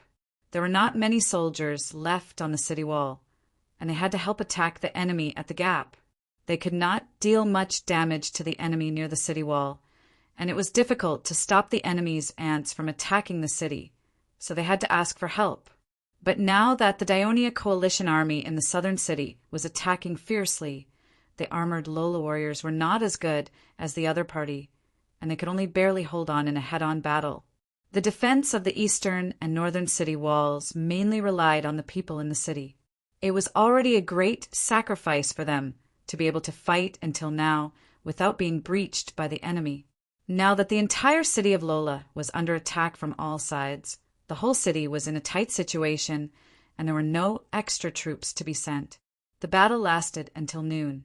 Xantiparis, who was watching the development of the battle outside the southern part of the city, received the good news he had been waiting for. The Allied army had taken over the western part of the city. Xantiparis breathed a sigh of relief and relaxed. Lola City was finally taken. Although for him, this was the first time he led an army on his own after joining the kingdom of Daionia. However, he had achieved such a great result in his first army battle. Perhaps in his lifetime, he might be able to realize his initial wish to become a real legion commander and wash away his previous shame, referring to the case of Laodigian. At that time, he was an inspector in the Ministry of Military Affairs, but he did not do his job well, which led to a lack of supervision and allowed some incompetent officers to be promoted. But at the moment, he was a little unhappy. Since the siege of Lola City until now, the army he led had suffered more than 500 casualties, although most of them were injured. For a team of only 4,000 people, this ratio was already very high, and he was afraid that he would be criticized later. So he ordered the messenger, inform all the brigades after entering the city, do not advance too quickly, slow down the attack speed, pay attention to protect yourself, and reduce casualties. Recruits lack experience, so he could only keep reminding. Watching the messenger leave, Xantiparis sighed softly, rubbed his old waist with his hand, and said, "Go get me a chair." The defense of Lola City was like an inflated pig's urine bubble. Once it was broken, it would quickly collapse. However, Xantiparis's worries soon came true. The Lola garrison and people who retreated from the top of the city did not surrender. They still stubbornly blocked the Allied army's advance in the city. This angered the Allied army soldiers who had already paid a lot of casualties during the siege, especially the Campanian soldiers who had been poisoned by the Samoyed army. They not only increased the intensity of the attack, but also regarded men, women, old and young as enemies in the city. The people of Lola were outnumbered, and there was no citadel in the city to carry out the final defense like in the Greek city-states. In the afternoon, almost all the people in Lola were killed in battle, and it was completely occupied by the Allied army. However, the leaders of the Allied army did not rejoice in victory, because an Abenelum spy brought them bad news. Thousands of Cautini warriors left Beneventum early in the morning and were marching west. The Allied army generals, led by Xantiparis and Aiolos, immediately became nervous. They were worried that the Samoyed army was coming to rescue Lola. Fortunately, They no longer needed to worry about the order in Lola City being unstable. After a discussion, the Allied army generals decided to let the soldiers quickly rest and eat rations to restore their strength as soon as possible. The cleaning of the entire battlefield, the removal of the barracks outside the city, the inventory of the materials in the city, were all handed over to the Annona officials, and at the same time the people of Annona, Campania, and Arconia were in charge. In fact, this was tantamount to handing over the management of Lola City to Daionia. For the Campanians, there was nothing they could do. The Samoyed allied army invaded on a large scale, slaughtered and captured a large number of Campanians, and destroyed towns and villages. Dozens of miles around the city of Naples was almost a wilderness. Now, the population of the Campanian alliance was not enough to fill the wastelands, so there was no way they would covet the land in the eastern plains of Campania. Moreover, this place was close to the mountains, and it was more likely to be attacked by the Samoyed. Therefore, the people of Daionia stationed here could instead become a security barrier for the Campanian alliance. For Daionia, after Legio III defeated the Catini invasion of the Campanian alliance, they had formulated a punishment plan to occupy Lola, Caesarea, and Capua. Now they were just picking up this plan again. On one hand, Adrianx sent the Annona officials to lead the people here to help the Allied army attack the city. And on the other hand, he had the idea of quickly taking over the city after conquering Lola. The kingdom of Daionia and the Campanian alliance reached a tacit understanding in silence, each taking what they needed. But now, the Samni reinforcements that could arrive at any time were likely to make the victory that they exchanged with the blood of their soldiers go up in smoke. Fortunately, the distance from Beneventum to Lola was more than 90 miles, and half of it was mountain roads. So, several generals of the Campanian alliance believed that it was impossible for the Catini to reach Lola within a day. As the saying goes, what you fear will happen. At dusk, the scouts sent to the north to keep a close eye on the enemy's movements hurried back to report that a Samni army had left the Abella Pass and was heading towards Lola. There were about 10,000 of them. The generals of the Campanian alliance were shocked when they heard the news. They heard from the Abenelum scouts that the enemy only had a few thousand people. How did it become 10,000 in just a few hours? Immediately, one of the generals expressed his doubts. Did you properly check the number of the enemy? I want you to confirm it again. Another general suggested. The Samni are coming fiercely, and our soldiers have just gone through a fierce battle. Not only are they very tired, but they have also suffered some casualties. We urgently need to rest and reorganize. Now that the walls of Lola are broken, we can't hold on. Why don't we lead the army to retreat first and fight again when we are fully prepared? His suggestion received the approval of several generals. Even Iolaus appeared hesitant, unable to make a decision. He could only look at Xanthippus. Xanthippus looked around at the generals of the Campanian alliance. He knew that although they had conquered the city of Lola and won a victory against the Samni, the Campanian alliance's repeated failures against the Samni for decades had made them fear the Samni. Once the situation was unfavorable, the first thing they would think of was to retreat. He must give them the courage to fight. Xanthippus pondered for a moment, then said in a low voice, "Everyone, if we are going to retreat, there are a few problems that you have to consider first. First, what about these tens of thousands of people? They are not soldiers. They are young, strong, and disciplined. There are many old people and women among them. They move slowly and lack organization. Once they retreat, the scene will definitely be chaotic. The Samni army is so fast.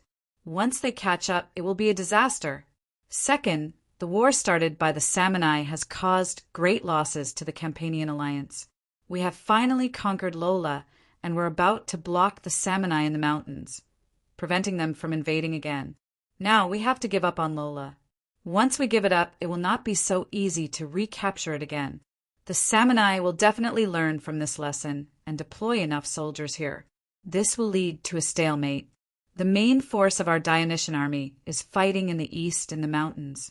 That is the homeland of the Samni. The battle will be difficult, and we will not be able to achieve any results in a short time.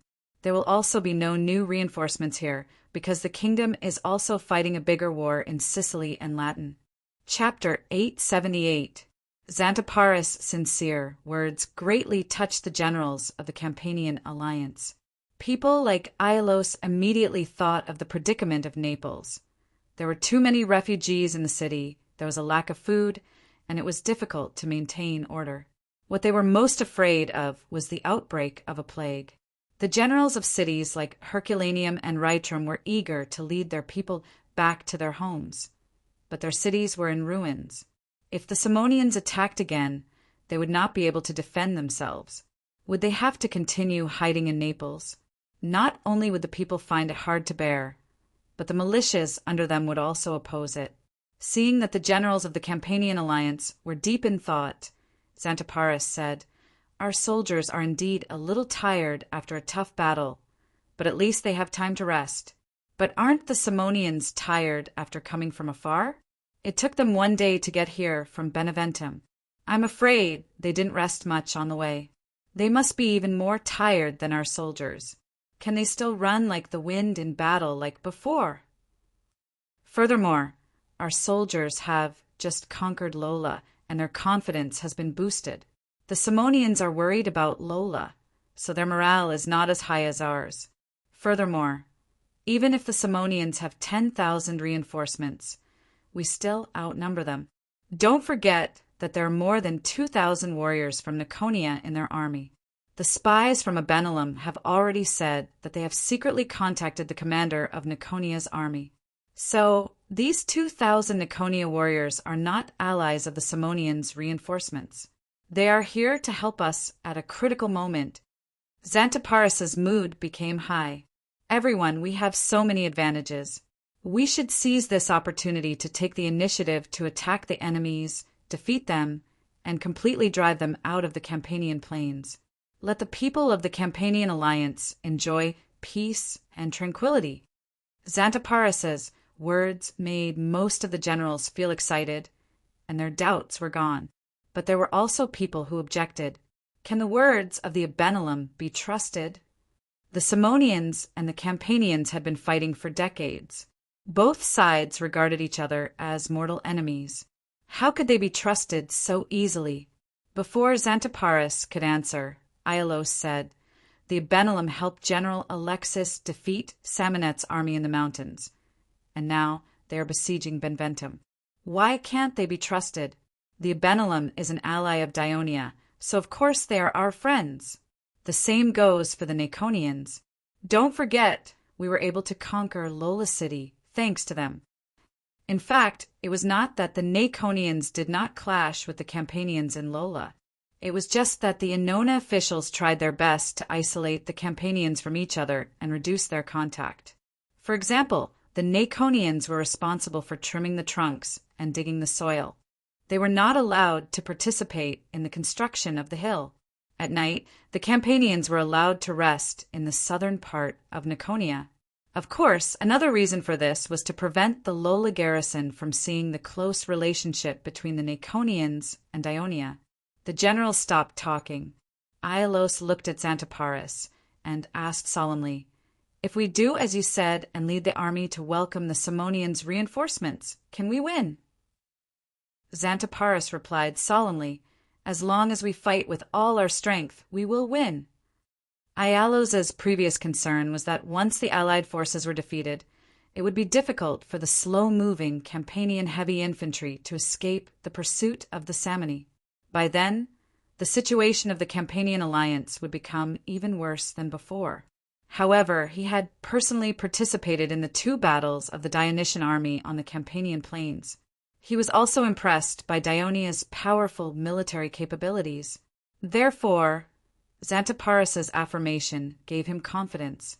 He faced the generals of the Campanian alliance and said loudly, "Everyone, with the full help of the Dionia alliance, we will definitely defeat the Simonians.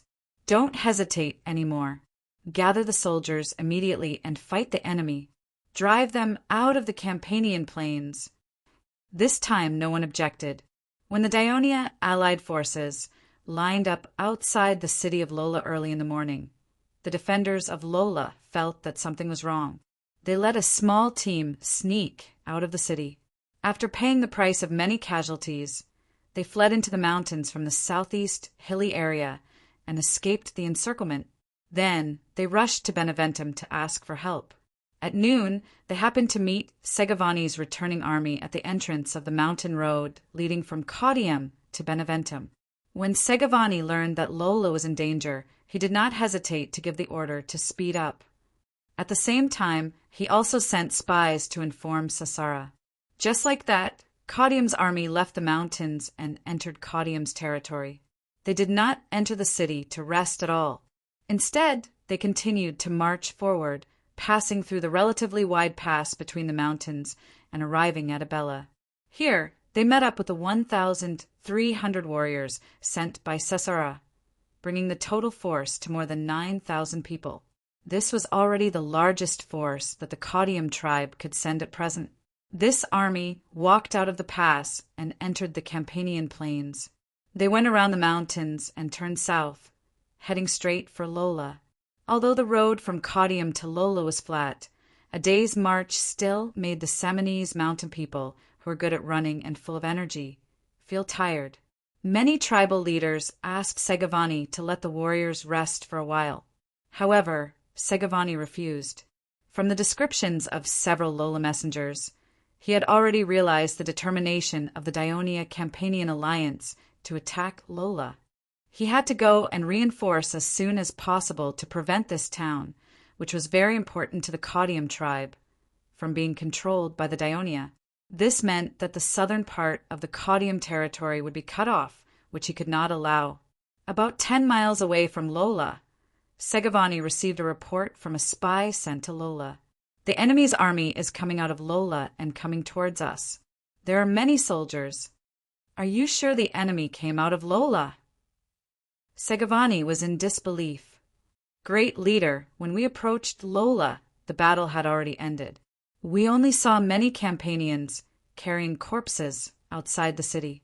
The enemy did come out of Lola's north gate. They were dressed neatly, and it didn't seem like a battle had just ended. The Caudium spy said with a sorrowful expression. Segovani was shocked. Although he led the army to help, he did not think that the Daionia alliance could take down Lola, which was defended by thousands of Caudium warriors in just a few days. However, the situation had developed beyond his expectations. He only pondered for a while before viciously saying to the bewildered leaders, "Haven't we always complained? If the Campanians didn't hide in the city like turtles, not daring to fight us, we would have occupied the entire Campanian plains long ago. Now the chance has come. Those cowardly Campanians actually dare to attack us. Do they really think that with the help of the Daionia, they can turn from a bunch of rabbits into vicious wolves? Their numbers are about the same as ours, and they have just finished attacking the city, so they came at the right time. We can completely eliminate them.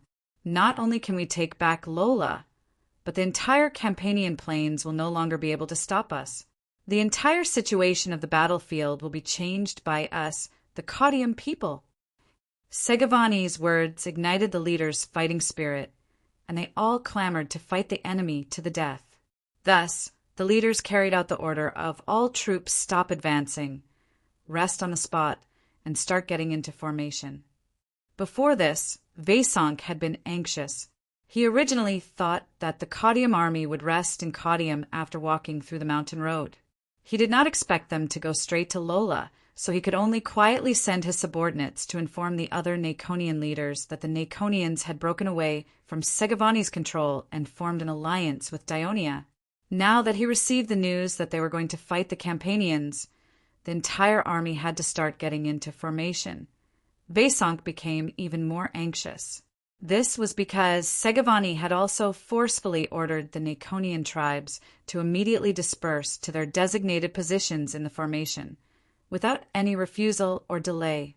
The designated positions that Segovani was referring to were to place the troops of the Naconia tribes on the left, center, and right front or rear of the entire army formation.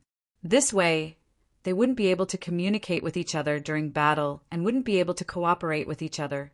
In fact, the Naconian army was now a hot potato for Segovani. With what he had done in his territory, and now that Daionia had occupied Naconia, he thought that Naconia was occupied by Daionia. If the Naconian army knew the truth, they would definitely rebel. In Segovani's opinion, it was best to completely separate them and force them into the armies of other tribes. This would, of course, incite the Naconian army to resist. It was not that Segovani did not try this at first. When the Samani coalition met in Beneventum, he had made this suggestion to the leaders of several other tribes, wanting to use the advantage of the coalition to suppress the resistance of the Naconian warriors and take the opportunity to separate them. However, this suggestion was opposed by Bardani and Kontruk, especially Kontruk, who harshly rebuked this idea. He believed that it was Quinduk's fault for colluding with foreign enemies, and he and his tribe had already been punished. The other Naconian warriors had performed so valiantly in battle. The Naconian army was always at the forefront under Segovani's command, that it was enough to make up for their past mistakes. Moreover, it was the Samani military tradition for the tribal leaders to lead their people into battle. Breaking this tradition would only make other tribes feel fear. Literary Library, Chapter 879. Controni's words were exactly what Segovani was worried about. Then, when he privately discussed with other Catini leaders who were close to him, he also encountered strong opposition, so he could only give up. However, the situation changed so quickly that he did not have time to think of a better way to solve the problem of Naconia's army. He was the one who spread the rumors in Beneventum to achieve the purpose of misleading the public. Although it seemed to be effective, it was only a temporary measure. It was also a temporary measure to disperse the Naconian army in the formation. But if he did not send them out to fight, where would he put the more than 2,000 Naconian warriors? Catini or Bella? This would only make Segovani even more worried. He firmly believed that only under such an arrangement would the Naconian warriors fight bravely and not dare to act recklessly. The truth was indeed like this. The reason why Vaisonk was anxious was that the Naconian army seemed to be a whole, but in fact there was no leader who could convince everyone and make them listen to orders. Everyone was elected at the last minute, young people who led troops for the first time. No one had much prestige, including Vaisonk. Although they knew that Segovani's order was disadvantageous to them, the Naconian army was at a disadvantage in terms of numbers and surrounded by the warriors of other tribes. No young Naconian commander had the confidence and courage to stand up, wave his arm, and then all the Naconian warriors would obey the order and rebel. Therefore, although the Naconian generals expressed their opposition, in the end they reluctantly obeyed the order and led their troops away. Once they were separated, it was impossible for them to communicate with each other during the battle, let alone act as one. Vaisonk saw that things were not going well, so he could only curse the cruel and cunning Segovani in his heart and wait for an opportunity. Segovani adopted the traditional battle method of the Samani against the Greek army. The horizontal row of the army was very long, at least 3 miles long, and the length of the column was not short either. This was because the Samani army was very loose and the distance between the warriors was very large, so it was easy for them to pass through each other. At dusk, when the sun had already set above the western sea and dyed the sky and sea golden, the enemy figures appeared in Segovani's field of vision. Their thick armor shone under the setting sun, emitting a flickering but not glaring light. This wall of light did not make Segovani and his soldiers feel fear. Instead, they felt relieved because they had defeated such opponents countless times in the past. It was just that the length of the enemy's formation exceeded Segovani's expectations. It stretched to both sides, making it impossible for Segovani to see either end. This was different from the Campanian army's dense and thick phalanx tactics. Is this the way the Daionia people fight? Segovani muttered to himself. Although he had fought with the Daionia once, it was a chase. The two sides had not officially engaged in a battle. However, he could see that the enemy's soldiers were still arranged densely, which meant that the enemy's formation was definitely thin. Of course, Segovani could guess why the enemy had arranged their formation before arriving at the battlefield. Clearly, the Campanians had learned their lesson from the past. The clumsy Campanian army would always be attacked from a distance by the swift Caiutini soldiers when they were in formation. Segovani hesitated for a moment, but he still decided not to rashly adjust his deployment. He would first probe and observe the situation. The allied Dionians halted their advance when they were less than 400 meters away from the enemy. The army, which was 2 miles long but only had 3 horizontal rows, had become crooked after advancing for a certain distance. It was necessary to straighten the battle line before the battle began. There were more than 6,000 heavy infantry in the middle of this formation, including about 1,500 soldiers from Dionia's reserve corps, and 3,000 light armor and light infantry, including the Dionia Light Infantry Brigade, connected on both sides. On both sides were 500 light armor soldiers from Dionia. In addition, there were more than 200 Campanian cavalry on the outermost left flank. The total force was about 11,400. Dionia's opponent, Caiutini, had a total force of more than 9,000 soldiers. The formation was 3 miles long, and most of them were light infantry. These light infantry were also divided into 2 types: pure javelin throwers and light infantry with long shields. They could throw javelins and fight with spears. They formed the main part of Caiutini's formation. Only the rear of the middle was nearly 1,000 armored infantry, led by Segovani himself. Caiutini and the Campanian alliance had been mortal enemies for decades. Today, at the edge of the eastern plains of Campania, both sides had used all their forces and were about to engage in a battle that would determine their respective fates. But just as the Dionia coalition army stopped and began to reorganize their formation, Segovani had already given the order. The light infantry in the middle of Caiutini's formation began to advance. As the middle moved, the left and right flanks moved one after another. The movement of Caiutini's formation was different from the heavy and slow movement of the Greek army. It was very fast. Aialos was well aware of this. As the commander of the Neapolitan army, he stood at the front of the formation. Xanthippus had advised him to not personally go to the front line, but to command the overall situation from the rear. But he had tactfully refused. Most of the generals elected by the Greek city-states often went to the front line during battles to show that there was no difference in status between them and the soldiers. This was to avoid being criticized by the citizens after battle. Naples was no exception, especially at such an important moment. At this moment, he did not hesitate to take off his Corinth helmet and throw it on the ground.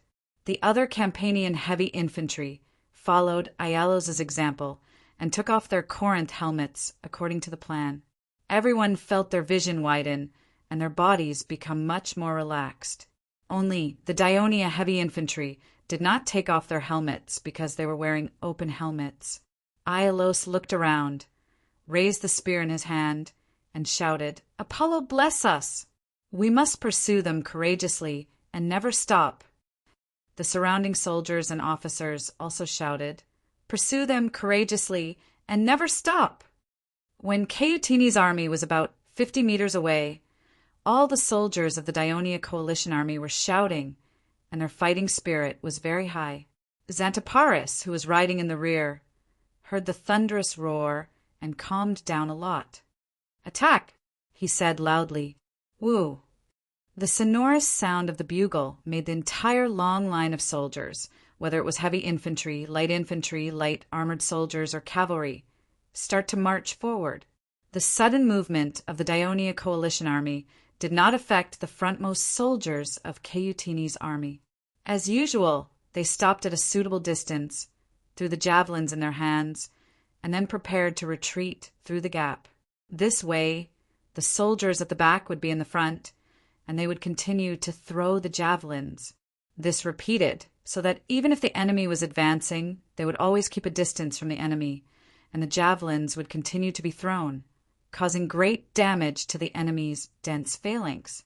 In the past, the Campanian coalition army had not gone through special training, and neither did they have light infantry that could compete with them, nor did they have special tactics designed for independent light infantry. The temporarily recruited civilian light infantry could not fight against the powerful Caiutini javelin gunners, so after 3 or 4 rounds of throwing, the Campanian coalition army had to stop moving forward. Then the Caiutini warriors immediately turned from retreat to attack, throwing wave after wave of javelins. By the time they ran out of javelins, the Campanians had basically fallen into chaos due to the large number of casualties.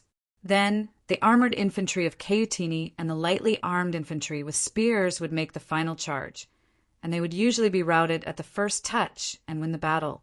But now the Caiutini soldiers were surprised to see that the heavy infantry on the opposite side had quickened their pace, and they were getting faster and faster. Are they going to charge? Don't they know that it's impossible for us to fight them head-on, and with their cumbersome speed, they can't possibly catch up to us? Although the Caiutini warriors were surprised. As the distance closed, they had no choice but to move to the rear. Their first round of javelins, according to their habit, were thrown slightly upwards due to the distance, more than 30 meters. This way, the javelins could fly a longer distance and land in the middle and rear of the enemy's formation. This would cause chaos in the entire formation and cause the front and rear to fall apart, making it easier for the next attack. However, the sudden increase in speed and the thinness of the enemy's formation caused most of the javelins to miss. The heavy infantry of the Allied army, who had dodged the javelins, became even more confident. They raised their shields diagonally to protect their heads, and their footsteps became stronger and faster. This quickly shortened the distance between the two sides to less than 20 meters, and the Caiutini soldiers who threw the javelins did not even have time to fully prepare. They hurriedly threw the javelins in their hands. The 500 Naconian soldiers, led by Vasin, were part of the second wave of attack. They had all received a hint from Vasin beforehand. So most of the soldiers simply threw the javelins into the air and immediately retreated. However, the momentum of the Greek heavy infantry's desperate charge made Vasin's mind spin. Even though the Caiutini warriors hurriedly threw the javelins, their rich experience allowed them to throw the javelins in a straight line. Countless heavy javelins were thrown by the powerful arm strength of the warriors, and with the help of the leather ropes, they spun as they flew, stabbing straight at the shields of the heavy infantry. Many of the javelins directly penetrated the shields, causing some of the heavy infantry to be injured. Chapter 880. But this did not stop the Greek heavy infantry from advancing. Instead, they were forced to sprint forward desperately. They all remembered the words their officers had warned them before the battle. You have to charge forward regardless of your physical strength. As long as you catch up with the cowardly Caiutini enemies and make them unable to throw their javelins, we will be safe. The third wave of javelins from the Caiutini army did not come immediately because the distance was too close. Not to mention that there was no time to throw. They did not even have time to change positions with the warriors who had just thrown their javelins. After the battle began, the Caiutini warriors and even the Samnese warriors, under the leadership of their tribal leaders, generally followed the traditional battle routine, but their movements were basically free. They could choose whether to attack or retreat according to the changes in the battlefield. Because their formation was very loose and the spacing was relatively large, the entire army was flexible during the battle. Now all the Caiutini warriors, including Segavani, began to turn around and run. They were not afraid of such an attack from the enemy, because they firmly believed that the Greeks could not outrun them. Once they opened up the distance, and the Greeks had no physical strength, it would be time for them to attack at will. Compared to the heavy infantry in the middle, the light infantry on the flanks sprinted even faster. The Caiutini warriors only threw the first round of javelins, and after causing some damage, they had no choice but to retreat. In fact, in terms of the equipment of both sides, they could completely rush up and fight the other side, but due to the habit of fighting for a long time, using javelins to cause confusion before engaging in close combat, and the fear of being surrounded by the enemy after being entangled. These tribal leaders were not so selfless as to let their own warriors attract the enemy for others.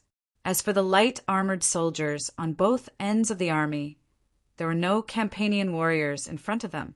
These citizens of Dionia from the Lucanian mountains ran with their strong legs to their heart's content without the enemy's obstruction.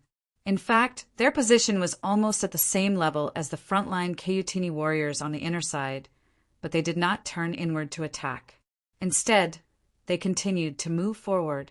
The Campanian cavalry on the outside of the left wing was faster. The running war horse had already brought them to the flank and rear of the Cautini army, but they did not have the courage to directly intercept the hundreds of retreating enemies. Instead, they waved their lances and approached them from the side, trying to force them to go to the middle, thus blocking the enemy's path in other positions and delaying the retreat of the entire army. But after the Cautini warriors threw their javelins and shot down more than a dozen cavalrymen, these Campanian cavalry no longer dared to approach the enemy. What was supposed to be a fierce battle had unexpectedly turned into a grand competition. On the long front line that was more than 3 miles long, be it the Dionian allied army or the Cautini warriors, all of them were running at full speed, causing the ground to rumble and dust to fly everywhere. After running for some time, the panting Dionian heavy infantry heard the officers' panting yell, "Throw! Throw away the shields! Throw away the shields!" They did as they were told without hesitation. Once the heaviest shield was thrown away, they only held the javelins in their hands. Their bodies instantly felt relaxed, and their speed was maintained. The distance between them and the Cautini warriors was not widened. This was the original plan, and the Campanian heavy infantry was influenced by it. Under the leadership of the generals, led by Iulos, they also threw away the shields in their hands. At first, the Campanian heavy infantry were not used to not wearing helmets and shields, but they gradually got used to it after running nonstop. The Cautini warriors thought that the Greeks would stop as usual after a charge, but they did not expect that the enemy would not stop once they started running. Although they saw that the enemy had thrown away their helmets and shields, and logically speaking, this was the best time to attack with javelins, the distance between the two sides was too close. Throwing a javelin required some preparation time, and these few seconds could allow the enemy to reach them. When the entire army was retreating, no tribal leader would take the initiative to ask his people to stop and attack. They would only think, "Faster, faster." If they ran for a while longer, these iron cans would run out of energy. But in fact, the first to feel tired were the Cautini warriors. They were in a hurry to rescue Lola. They had marched all the way without rest or food, and were already very tired when they arrived. Coupled with the sudden nervous running, all the muscles in their bodies began to ache. The reason they still persisted was because of the tenacious nature of the Highlanders. In order to still be able to run, they also began to throw away the shields in their hands. Segaveni never thought that the enemy, with the main force of the Campanians, would use such a method to fight, and they were still using the same method to deal with the enemy, which was different from before. When he felt his entire body aching and having difficulty breathing, and the guards around him were also panting like thunder, he suddenly realized that the enemy's strange attack method might have hit their weak spot. However, at this moment, it was impossible for him to stop the entire army and counterattack because the battle had already begun. The entire army was running, and there was no way for them to pass down orders. The dizziness caused by fatigue and lack of blood to the brain made it impossible for Segaveni to think carefully. He simply made up his mind. Let's see who can run first. After a period of running, the entire Dionia coalition army had become a huge crescent formation with the middle at the back and the two wings at the front. The formation was no longer continuous, and there were many gaps, especially in the middle. This worried Xanapparas's entourage, who was following closely behind the army. "General, if we continue to run like this, the gaps in the middle will widen. If the enemy takes the opportunity to attack, it will be troublesome. Should we order the light armor brigade to attack now?" Segavani could no longer command the entire Cautini army, nor could Xanthoparis, but he could still command the Daionia army, especially the light armor soldiers at the two ends, because he had been keeping in touch with them through scouts. His men kept an eye on the heavy infantry in front of them, while he who was riding on his horse kept an eye on the Cautini warriors in front of him. Their swaying backs and heavy footsteps as they ran made him feel that they were running with difficulty, and most importantly, the distance between them and the soldiers on his side never increased. It was obvious that his use of this tactic was effective. Both sides had exhausted their strength, but for the Cautini warriors, they had lost the speed that gave the Campanian soldiers the most headaches. Therefore, he said confidently, "Don't worry, let them continue to chase." Xanthoparis was not afraid that the Cautini warriors would stop and attack, because close combat was exactly what the Allied army hoped for, even if they tore apart the Allied army's formation. He still believed that the final victory belonged to the Allied army, because his greatest confidence came from the 4,000 Lucanian reserve soldiers. They were all young citizens with strong bodies and had undergone rigorous training, and they were familiar with the Daionia army system. Their fighting spirit would not be shaken by the chaos of their allies, and instead, they could rely on their tight organization to gain an advantage in a chaotic battle. Moreover, Xanthoparis had another hope, a hope that could completely change the course of the battle. Xanthoparis's eyes searched through the densely packed Cautini warriors in front of him. Everywhere was red. Which ones were the Naconian warriors? At this time, 500 warriors of the Evangam, the second largest tribe in Naconia, were in the middle of the middle left of the Cautini army's formation. Vaisonk did not stay idle when he retreated. On one hand, he sent his men to gather the warriors to prevent them from running away, and on the other hand, he sent his men to deliver his signal. The continuous pursuit of the Daionia coalition army showed Vaisonk the Greeks' determination to fight, which was rarely seen in the past battles against the Campanians. He was worried that if the Cautini army really lost the Daionia coalition army, they would lose the great opportunity to escape from Segavani's control. Since he could no longer contact the other Naconian tribes, he might as well go it alone. Vaisonk decided not to wait any longer. He took a deep breath, raised the spear in his hand in the air, and shouted angrily, "Naconians, revenge!" The guards around him, who were already prepared, immediately followed and shouted, "Naconians, revenge!" The other Naconian warriors followed suit. They shouted as they stabbed their spears at the warriors of the Cautini tribe nearby. Before the battle, the leaders of the neighboring tribes had secretly accepted Segavani's order to monitor and guard the Naconian tribe. However, after the battle started, the warriors were focused on retreating. Since the Daionia coalition army was in a hurry to catch up, they did not have the energy to care about anything else. At the same time, they gradually lost their guard against the Naconian warriors.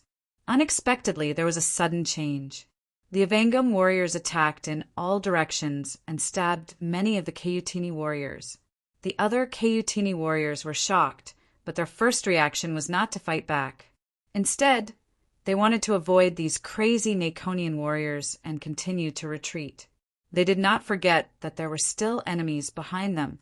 However, they all dodged to the outside, which naturally blocked the retreat route of the warriors behind them, causing the suddenly chaotic area to spread out. The Cautini warriors behind them were only blocked for 10 seconds before the Allied army soldiers who were chasing them caught up and stabbed them with their spears. Chapter 881. The center of the Evangam tribe exploded, and the soldiers of the Allied army attacked from the rear. Caught off guard, the Cautini warriors fled in panic. Some of the warriors even warned the other tribes. "The Naconians have betrayed us! The Naconians have rebelled!" Mixed with the neat and loud shouts of the Evangam people, "Revenge of the Naconians!"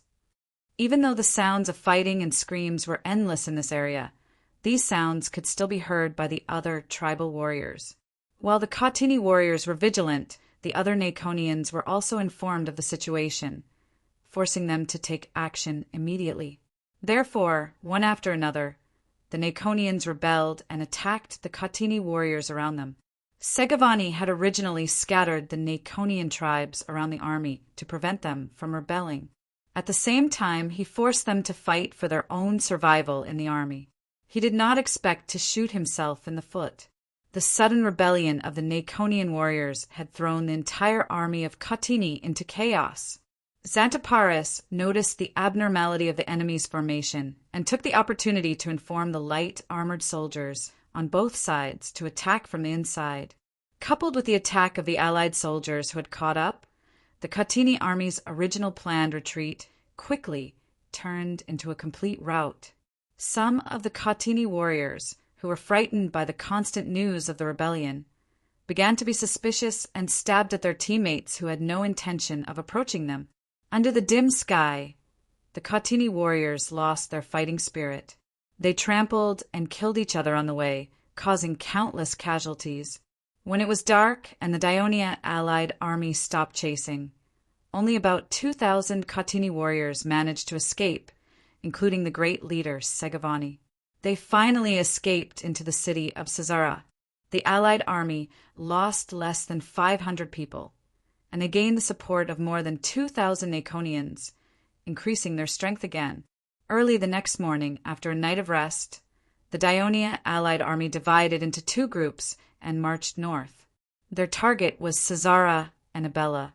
When it was almost noon, the army of the Campania alliance arrived at the foot of Caesarea, only to find that the city was empty. It turned out that after the remnants of Catini's army fled back to Caesarea, Segovani, who had calmed down a little, cursed the Naconians who had betrayed him, and realized that he could not stay in the city any longer. When the enemy attacked, he only needed to divide part of his forces to surround Caesarea, which only had 2,000 soldiers left defending it. Then he could lead the main force to attack Abella, which was in the mountain pass and undefended, and then directly attack Cottim, which was also undefended. If that happened, Catini would be finished. That night, Segovani mobilized the entire city to relocate. Even though the Caesaralans were extremely reluctant, they did not want to repeat Lola's mistakes. Thus, everyone took their belongings and retreated to Abella and Cottim that very night. Therefore, when the Dionian allied army, which was mainly composed of Dionian and Naconian soldiers, arrived at the mountain pass, Segovani led a mere 2,000 soldiers to defend the small city of Abella, sealing off the allied army's eastward path. On the same day, Capus led about 10,000 soldiers of the 10th and 11th legions. After a day of hard fighting, they captured the small town of Aquivium. They coordinated with the allied army led by Alexis, who was directly west of the Samni Mountains. It seemed like they would completely surround Hilpini's territory. After the departure of Catini and the Pentines, the strength of the army in Beneventum was significantly weakened. In order to reduce unnecessary casualties, Lescock had already stopped the attacks outside the city. Instead, the Daionia allied army approached the city. However, they were not here to attack the city. Instead, Gurney, the leader of the Abella alliance, led his people to shout from below the city. Gurney enumerated the defeats suffered by Lescock since he started the war against Daionia, as well as the specific number of casualties and captives of the Hilpini soldiers. He also shouted towards the city, "My compatriots of Hilpini, now that Aquilonia and Aquivium have been successively captured by the Daionia allied army, Hilpini's territory is already surrounded by the allied army. Therefore, do not blindly follow Lescock and continue to fight against the Daionia allied army. Otherwise, the allied army will send troops to capture your towns, destroy your settlements, capture your families, and completely destroy your tribes." At the same time, he also made a promise. As long as the tribal leaders and warriors surrendered to Daionia, it would be even better if Lescock can be captured. Not only will your previous aggression against Daionia be forgiven, your territories and families will be protected, and the captured warriors will also be released home. The injured warriors will also be carefully treated by Daionia doctors. Gurney's repeated shouts from below the city had a great impact on the Hilpini tribal leaders and warriors in the city. Leskok began to see that the tribal leaders of Hilpini were quietly gathering their warriors and discussing something in secret, which made him secretly shocked. Not long after, the news of Cautini's army suffering a crushing defeat in the Campania plains spread to the city of Beneventum, causing even more panic. At this time, under the repeated urging of Alexis, the Aquilonian leader rushed to the allied army's camp. He also followed Gurney's shouts from below the city. Finally, the Aquilonian warriors who were originally sent to Beneventum to follow Leskok were the first to stand up and ask Leskok to respond to their leader's call to leave Beneventum and join Daionia. Aquilonia was the joint city of the third largest tribe of the Hilpini tribe. After several battles, there were still more than 700 warriors left, which was a large proportion of the army of the Hilpini tribe, which only had more than 4,000 warriors. Following closely behind Aquilonia were the warriors of Aquilium. They had also decided to pledge allegiance to Daionia in order to save their captive families. The tribes within the Hilpini tribe were equal in terms of political status. They elected their leader and followed his orders. This was not a mandatory rule by law, but based on the tribe's long tradition. However, the tradition also stipulated that they could refuse to carry out the leader's orders at any time according to their own circumstances. Therefore, whether it was the Hilpini tribe or the other Samanai tribes, they were actually still a loose political alliance. Perhaps it was because of the characteristics of the mountain people that the communication between tribes was inconvenient and it was difficult to unify the jurisdiction. Therefore, they were more independent and had more freedom in terms of political status. However, this made it impossible for Leskok to force them to stay, be it politically or militarily. There were more than 800 warriors from Aquilonia and Aquilium, which also made Leskok hesitate to take action. With no other choice, Leskok had them swear in the name of God Savone that after surrendering to Daionia, they would not be enemies with all the Samanai tribes. The warriors of Aquilonia and Aquilium did as they were told. Therefore, Leskok could only order them to open the city gates and let the warriors of these two tribes leave. Alexis led the leaders of the allied forces to welcome them who had come to surrender. The other tribal leaders who had witnessed the whole process from the top of the city walls finally stopped hesitating and made their requests to Leskok: leave Beneventum and go back to protect their homes. Leskok knew that these people were lying. If he really let them out of the city, they would probably go to Daionia in the blink of an eye. He had expected this when he let the warriors of Aquilonia and Aquilium leave. These Hilpini warriors who had united to force Leskok to abdicate numbered more than 1,000. If he did not let them go, once they were allowed to cause trouble in the city, it would instead cause a greater disaster. Leskok thought about it again and finally nodded in agreement. The departure of the Hilpini tribes caused panic in the city of Beneventum. It even affected the army of Caracini. The tribal leaders and warriors all asked Contrac to leave Beneventum and return to their homes. Although Contrac was stubborn and conservative, he also knew that the defeat of the allied forces of Samanai was inevitable. They were outnumbered and outnumbered. It was only a matter of time before Beneventum fell. If the army of Caracini continued to stay in the city, they would face the danger of being completely wiped out. Therefore, he used the excuse of being forced by the tribal leaders of Caracini and was embarrassed to not see Leskok in person. So he sent one of his subordinates to inform Leskok. He then led his troops out of the city through the north gate, crossed the river, and left Beneventum. The departure of the reinforcements caused the people in the city to fall into complete panic. The tribal leaders of Beneventum came together to see Leskok and made a request. The situation was critical now, and Beneventum could not do anything alone.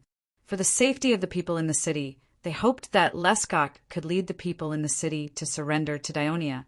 The desolate Leskok looked at the tribal leaders and the elders of his own tribe among the petitioners, and his expression became even more gloomy. He was silent for a long time, and under the repeated urging of the tribal leaders, he said coldly, "Let me think about it." With that, he had the guards chase them away. Looking at the empty living room, Leskok's heart was also empty. He remembered what Segavani had scolded him before. You don't deserve to be a tribal leader. You're not decisive enough and you're not ruthless enough. Leskok smiled sadly and whispered to himself, Segavani, you're right. However, I really want to know how you, who are ruthless, will save Kodam next. Unfortunately, I won't be able to see it. That night, Leskok committed suicide in his mansion. The people in the city were terrified. The tribal leaders held an emergency meeting and sent messengers to the Dionia camp the next day. Chapter 882. When the word surrender came out of the mouth of the Benventum messenger, Alexis wasn't too surprised, because other than Benventum, the other Hilpini tribes had successively surrendered to Dionia. Then he learned that Caracini's army had left Benventum. So Benventum was like a turtle in a jar. Therefore, Alexis said confidently, It's a good thing that Benventum can surrender. However, as one of the initiators of this war, and according to the other tribes, Benventum was the main commander of this war, causing a great disaster to Dionia and its allies. They must be severely punished. When the messenger heard this, he was so frightened that he hurriedly said, Honorable General Alexis, Savone has already handed down the punishment for Benventum's mistake. Big leader Leskok committed suicide last night to atone for his crime. Leskok is dead. Gurney asked in surprise in the big tent. Yes, Leader Gurney. The messenger looked at Gurney with a sad expression and said with a choked voice, Before his death, the great leader regretted what he did to the Abenelum. He hoped that he alone would bear all the blame, and that you would spare the tribes of Benventum. Leskok would never say such things. Gurney shook his head and sat down again, but he seemed to be in a good mood. Alexis said solemnly, Leskok's suicide does not absolve the Beneventum people of their responsibility. Our King of Devers once wrote a letter saying, Benventum has been full of malice towards Dionia for more than 10 years. They have been maliciously suppressing and bullying the friendly Abenelum of Dionia, and they are also the main culprit of this war. Because you wantonly tore up the alliance in order to prevent Benventum from provoking another war in the future, the King of Devers instructed, Benventum must be completely integrated into the kingdom of Dionia. The tribes and people of Benventum can join the kingdom of Dionia, or they can move to other places in the Samani Mountains. When this war is over, the mountains will be sparsely populated, and there will be plenty of places for you to live. When the messenger heard this, he was angry and roared with a red face, Is Dionia trying to use the war as an excuse to forcefully annex Benventum? If so, our warriors will never yield and will fight to the death. Savone will protect us. Even if all the people of Dionia here die in battle, don't even think about attacking Benventum. After roaring, the messenger turned to look at Gurney and reprimanded. You see, this is the ambition of Dionia. Today it's Benventum. Tomorrow it may be Abenelum. I'm afraid the people of Dionia want to destroy the entire Samani Mountains. Do you still want to be their accomplice? Gurney turned a deaf ear to the messenger's attempt to drive a wedge between them. Alexis had already told him the orders of the Devers. Of course, he was very happy that the Devers wanted him to become the great leader of the Hilpini tribe. Although it was a pity that the most powerful tribe, Benventum, would be separated and become a part of the kingdom of Dionia, it also meant that the situation of Benventum suppressing Abenelum for decades would no longer exist. In the future, there would be a lot less restraint when he governed the entire tribe, so he could accept this. He replied calmly, Abenelum has already joined the kingdom of Dionia. The messenger was stunned. Alexis said in a tough tone, Our soldiers have long been ready to attack Benventum. Do you accept this condition or fight to the death? Berentum must give me an answer today. Otherwise, we will start attacking the city tomorrow. The messenger hurriedly returned to the city. He didn't expect the city to be in turmoil. It turned out that the warriors of Leskok's tribe were instigated by his relatives. They thought that the leader's suicide had something to do with the fear of death of the other tribe leaders. Not only did they imprison the 2 tribal elders who were involved in this matter, But they also demanded that the other tribe leaders must take responsibility for this matter and accept judgment and punishment according to tradition. Of course, the other tribe leaders couldn't accept this, and the angry warriors of Lescoc's tribe insisted on making them pay the price, which led to the escalation of the conflict. Lescoc's tribe was the largest tribe in the territory of Benventum.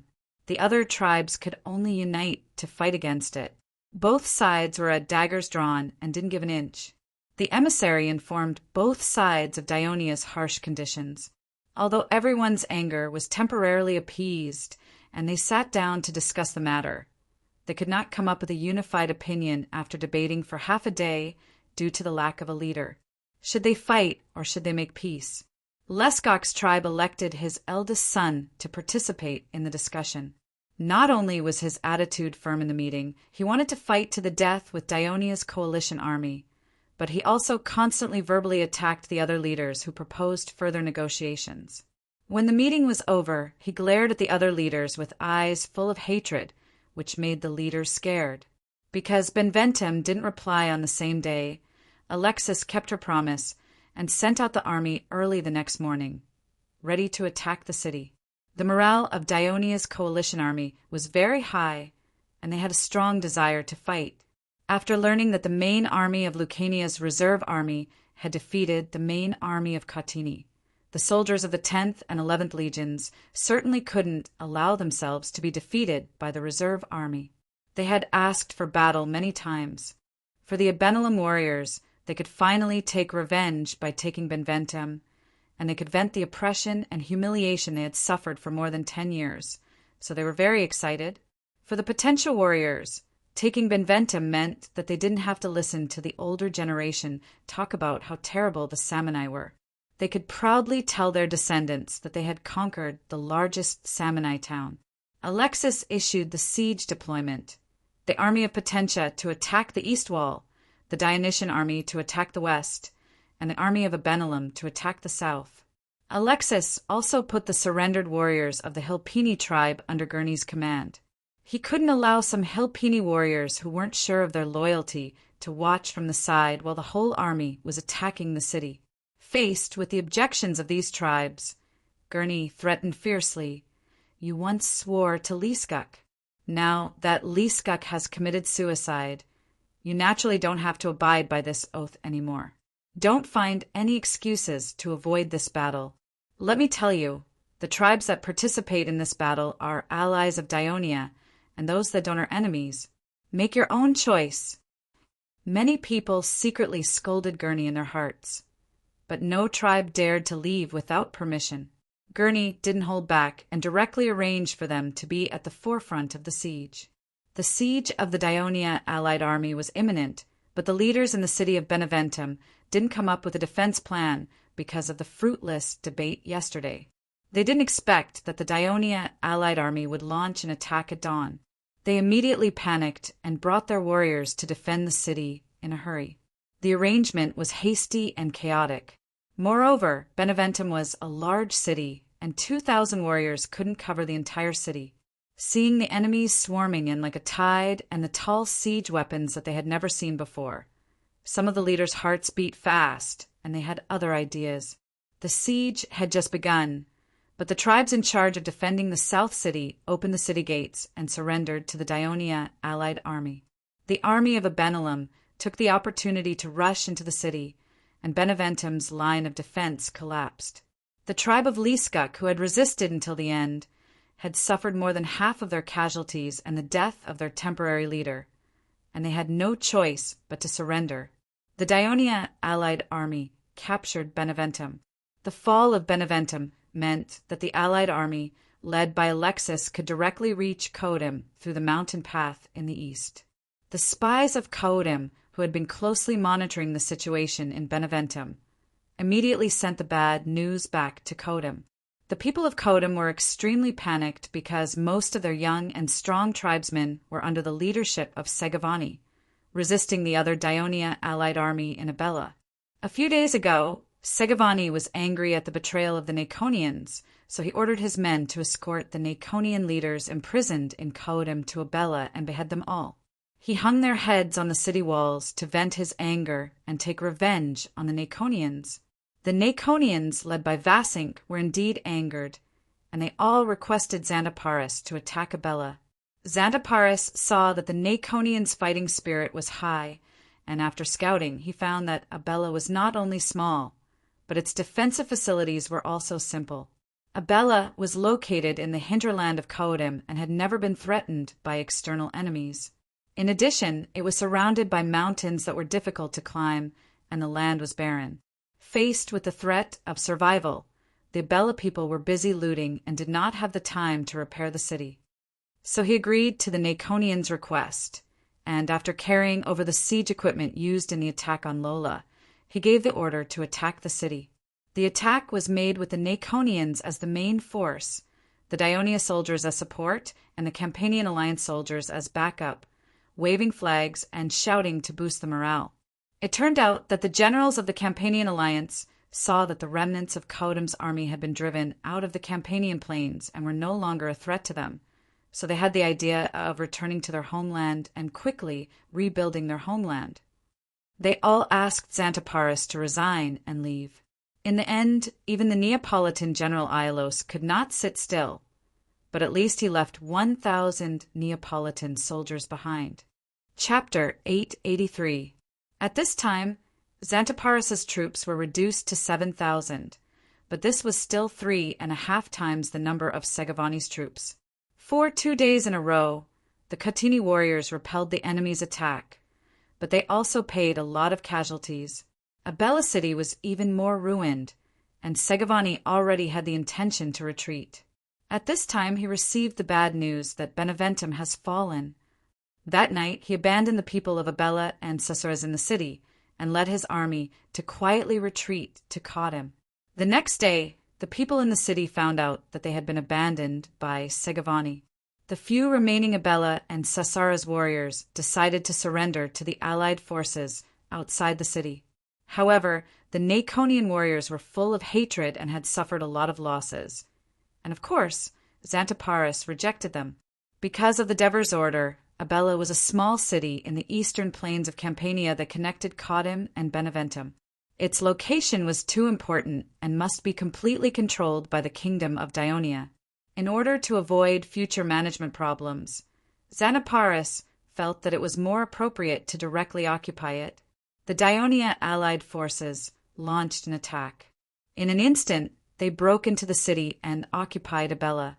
The Naconian warriors brought the captured Catini warriors to the corpses of the original Naconian leaders and sacrificed them.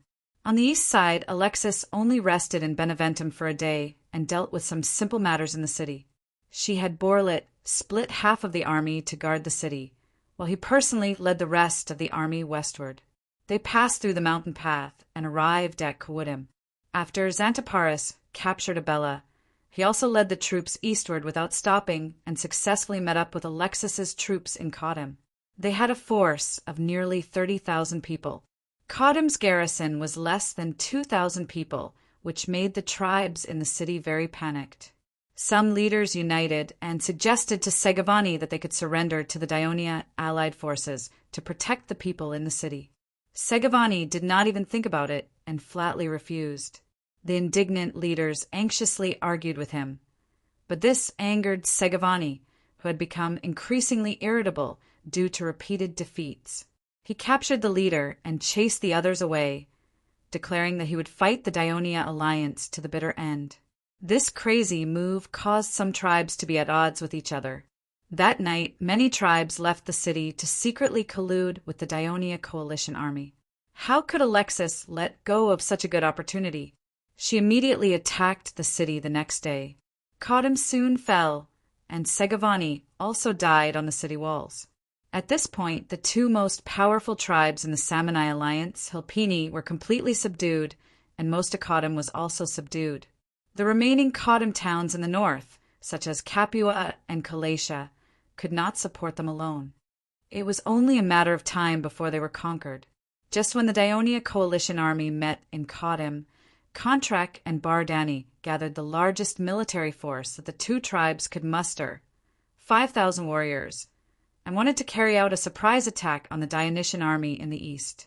However, the cautious Capys did not continue to enter the mountains after occupying Equivium. Instead, while stabilizing the local order, he continuously sent out reconnaissance teams to investigate the surrounding terrain in detail. As a result, the movements of the Samni army were discovered, and he immediately prepared to defend. The surprise attack of the two Samni tribes eventually turned into a frontal attack. After paying some casualties, they had no choice but to retreat. Subsequently, the news of the fall of Beneventum and Caudim came one after another. Contrac and Bardani were shocked and had no choice but to lead their respective armies back to their tribal territories to guard against the upcoming attack of the Daionia coalition army. Your Majesty, good news! Xanthoparis led the army to not only capture Lola, but also defeated the main force of Caudim, who came to help. Tormid hurried into the tent and said excitedly, "Oh." Devers hurriedly took the battle report. After reading it carefully, he suddenly smiled and said, "This is indeed good news. Caudim's defeat, the Naconian surrender, and the victory of the Samni War has been decided. Xanthoparis has made a great contribution. This is his first time leading an army on his own, right?" "Yes, Your Majesty." Xanthoparis was about to retire from the army before. It was the Ministry of Military Affairs who temporarily recruited him to Lucania to form a reserve army. Because of the outbreak of the Samni War, he led the army to participate in the war in Campania. Tormid said in such detail out of selfishness. He had a good relationship with Xanthoparis, and they both came to Greece together. So he hoped that Xanthoparis, who was over 60 years old, could still have a good development in the kingdom. Of course, Devers knew that Tormid and Xanthoparis were on good terms, but he did not care about what Xanthoparis was hiding. Instead, he patted the battle report and said with a sigh and regret, "Whether it is the capture of Lola or the defeat of Caudim's main force, Xanthoparis has shown excellent military command ability. I shouldn't have let him become a prosecutor of the Ministry of Military Affairs in the first place. He wasted all these years in vain. I still don't know enough about them."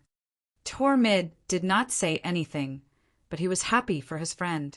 Devers sighed for a while, then loudly praised. This time, the strategic plan of the Ministry of Military Affairs for Samni is also very good. Alexis in the east, Xanthoparis and the Campanian allies in the west, and Abenalum and Potentia in the middle. The three armies worked closely together and took turns to attack. The Samni could not focus on the east and could not focus on the west. Their defeat was destined. "Yes, Your Majesty." Secretary Henneborus also smiled and said, "Just like you said before, although the Samni are hungry wolves, we Daionia are lions. Even if the wolf bites the lion a few times, it will not cause much damage. But if the lion gives the wolf a claw, half of its life will be gone. We have to be greedier. We want the entire life of this wolf." Devers joked, then said, "Henri, go and take out the map of the Samni region and put it on the table." Herniopolis grunted in acknowledgement. He then went to the bookshelf filled with all kinds of documents. Crotocatax also came over to help him. Tormid. Devers continued regarding the letter from the Ministry of Military Affairs saying that the increase in the number of troops participating in the Samni War has caused a shortage of military rations. I have thought about it. In the future, the rations of the troops led by Alexis and Xanthoparis will be supplied by us. Your Majesty, you mean to transport military rations from Rome to Campania? Tormid asked out of politeness. In fact, he was not surprised, because the food stockpiled in Rome was indeed very sufficient. Not only were the military rations seized from Rome, but also the rations plundered from almost all the aristocratic residences in Rome. There were also rations collected from the conquered cities of Latin and Etruria. The shocking amount was enough to supply the army of Daionia in Latinum and the people in Rome for half a year. Lead the young people in the General Staff Department to draw up a more detailed food supply plan based on the situation of the army in Campania, as well as the food and transportation situation in Rome. Then submit it to me for review, and then send it to the assists for him to arrange, Devers ordered. Yes, Your Majesty. Devers rubbed his chin and thought for a while. He then said, It seems that we should also send people to the Etrurian and Latin allies to ask for military rations. Father, isn't the food reserve in Rome still very sufficient? Besides, it will be harvest in another 2 months. Most of the farmlands outside Rome, Veii, Gabii, and other cities have not been destroyed. Now, they are being well taken care of by the people of Rome. I believe that there will be enough food to supply the army of Latinum and Campania, and even the army of Sicily. There is no need to ask for food from the new allies, which will deepen their dissatisfaction with us. Clotocatax was a little worried. Devers looked at him with a smile. I'm glad that you did not stay idle in Rome. You have made a more detailed understanding of the areas we have occupied. That's how it should be. However, the reason why I sent people to ask for food from these allies is not because we are short of food, but to solve their confusion. Solve their confusion? Clotocatax was confused. Devers smiled and patiently explained to him. In the past, Rome was at war every year and often asked for food and soldiers from these allies. They're used to it. But now these cities have surrendered to us, Daionia, and we have been fighting alone without asking for any help from them. I'm afraid they will be confused and even worried that after we destroy Rome, we will turn against them. Clotocatax suddenly understood. So, asking for food from them is to show them that Daionia has indeed regarded them as an ally. Devers continued, This is just one of the purposes. In addition, I will ask the messenger to ask for food from them at the same time. But at the same time, we will not set a rigid limit on the amount.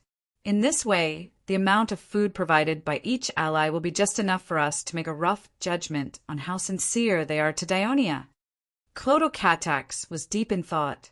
Devers glanced at the map that had been placed on the table and said, Clotho, you have just heard the news that Xanaparis led the army to defeat the main force of Cotini at Lola, and Alexis has also arrived at the city of Beneventum. Capys has also attacked the Hilpini Mountains from the east. The defeat of the Samni people is only a matter of time. If you were to deal with the conquered Samni Mountains, what would you do? Chapter 884. Clotocatax was not surprised. He had been following the Devers for a long time, and the Devers would ask him questions from time to time when they were dealing with government affairs. He was already used to it, and it also forced him to think about the battle reports and information that came to him at all times. At this time, he walked to the table and stared at the map of Samni and Campania, deep in thought. At this time, the others in the tent remained silent. Tormid looked at Clotocatax, who was deep in thought at the table and could not help but feel emotional. During his time in Latin, he often helped the Devers with military affairs, so he spent most of his time with the Devers and spent more time with Clotocatax. He witnessed with his own eyes that the Prince of Daionia, who was initially hot-blooded and immature, gradually became steady and thoughtful. At first, the officials, generals, and soldiers looked at him with suspicion, but now they gradually accepted him. This was due to the Devers' guidance, and it was also inseparable from his own talent and hard work. Judging from all the signs, if nothing unexpected happened, Clotocatax was likely to be the next king of Daionia. Tormid calculated in his heart. In the future, he would try to create as many conditions as possible for his children to have more contact with Clotocatax. Back then, he lacked courage and did not follow the Devers to Greece from the beginning. In addition, his own talent was limited, so he had almost reached the end of his current position. But the next generation, just as Tormid's imagination was running wild, Clotocatax had sorted out his thoughts and said to the Devers, Father, if we have completely defeated the Samni tribal alliance, my opinion is that the Ceutini towns in the eastern plains of Campania, except for Niconia, should be incorporated into Daionia. This way we can expand our territory, protect our alliance, referring to the Campanian alliance, and also deter the races in the mountains. But for the Samni towns in the mountains, it is better to let the Samni people manage them themselves. On the one hand, the Samni people are unruly, and the tribes there rarely have contact with Daionia. Their culture and customs are completely different. It is very difficult to send officials to govern them, and it is easy to cause conflicts which will waste the kingdom's energy and financial resources. On the other hand, the land in the mountains is barren, the environment is harsh, and the products are not abundant. I am afraid that not many Daionia citizens are willing to move to the Samanai Mountains, so it is difficult for us to assimilate the Samanai people in the mountains in a short time. Also, the Samanai people, the Pentni and Karasini people, are adjacent to the other races in the northern mountains. If we forcibly annex the two tribes, I am afraid that the other races will be vigilant and will hate them, leading to the consequences. So I think we can dissolve the Samanai tribal alliance and let the four major tribes of Samanai become the kingdom's subsidiary allies. But we must retain the positions of the chiefs of the major tribes. Only in this way can we prevent their strength from being weakened and still be able to resist their former enemies in the north and reduce our troubles. Clotho Katax spoke with fervor and assurance. Before the Devers could respond, Tormid praised, "Your Majesty, Prince Clotho is very thoughtful. I think his suggestion is very reasonable." Henoboris looked at Tormid, blinked, and said nothing. Divers, on the other hand, had a gratified smile on his face as he said affirmatively, "Clotho, your suggestion has inspired me a lot. The Samanai tribal alliance should indeed be dissolved. It seems that it's not the right time to completely annex the Samanai Mountains. Therefore, it seems that it's still necessary to preserve the original political structure of a few tribes and allow the existence of a great leader to facilitate the kingdom's control over them." The Devers' agreement with a suggestion made Clotho Katax feel excited. But the Devers changed the topic, looked at him, and said seriously, "Your consideration of the problem is not detailed enough, and the handling of the Samanai people is still relatively careless. The situation of the four major tribes is different, and the way to deal with them should also be different. Hilpini is the largest tribe in the Samanai kingdom, and it is also the tribe that borders the kingdom's territory the most.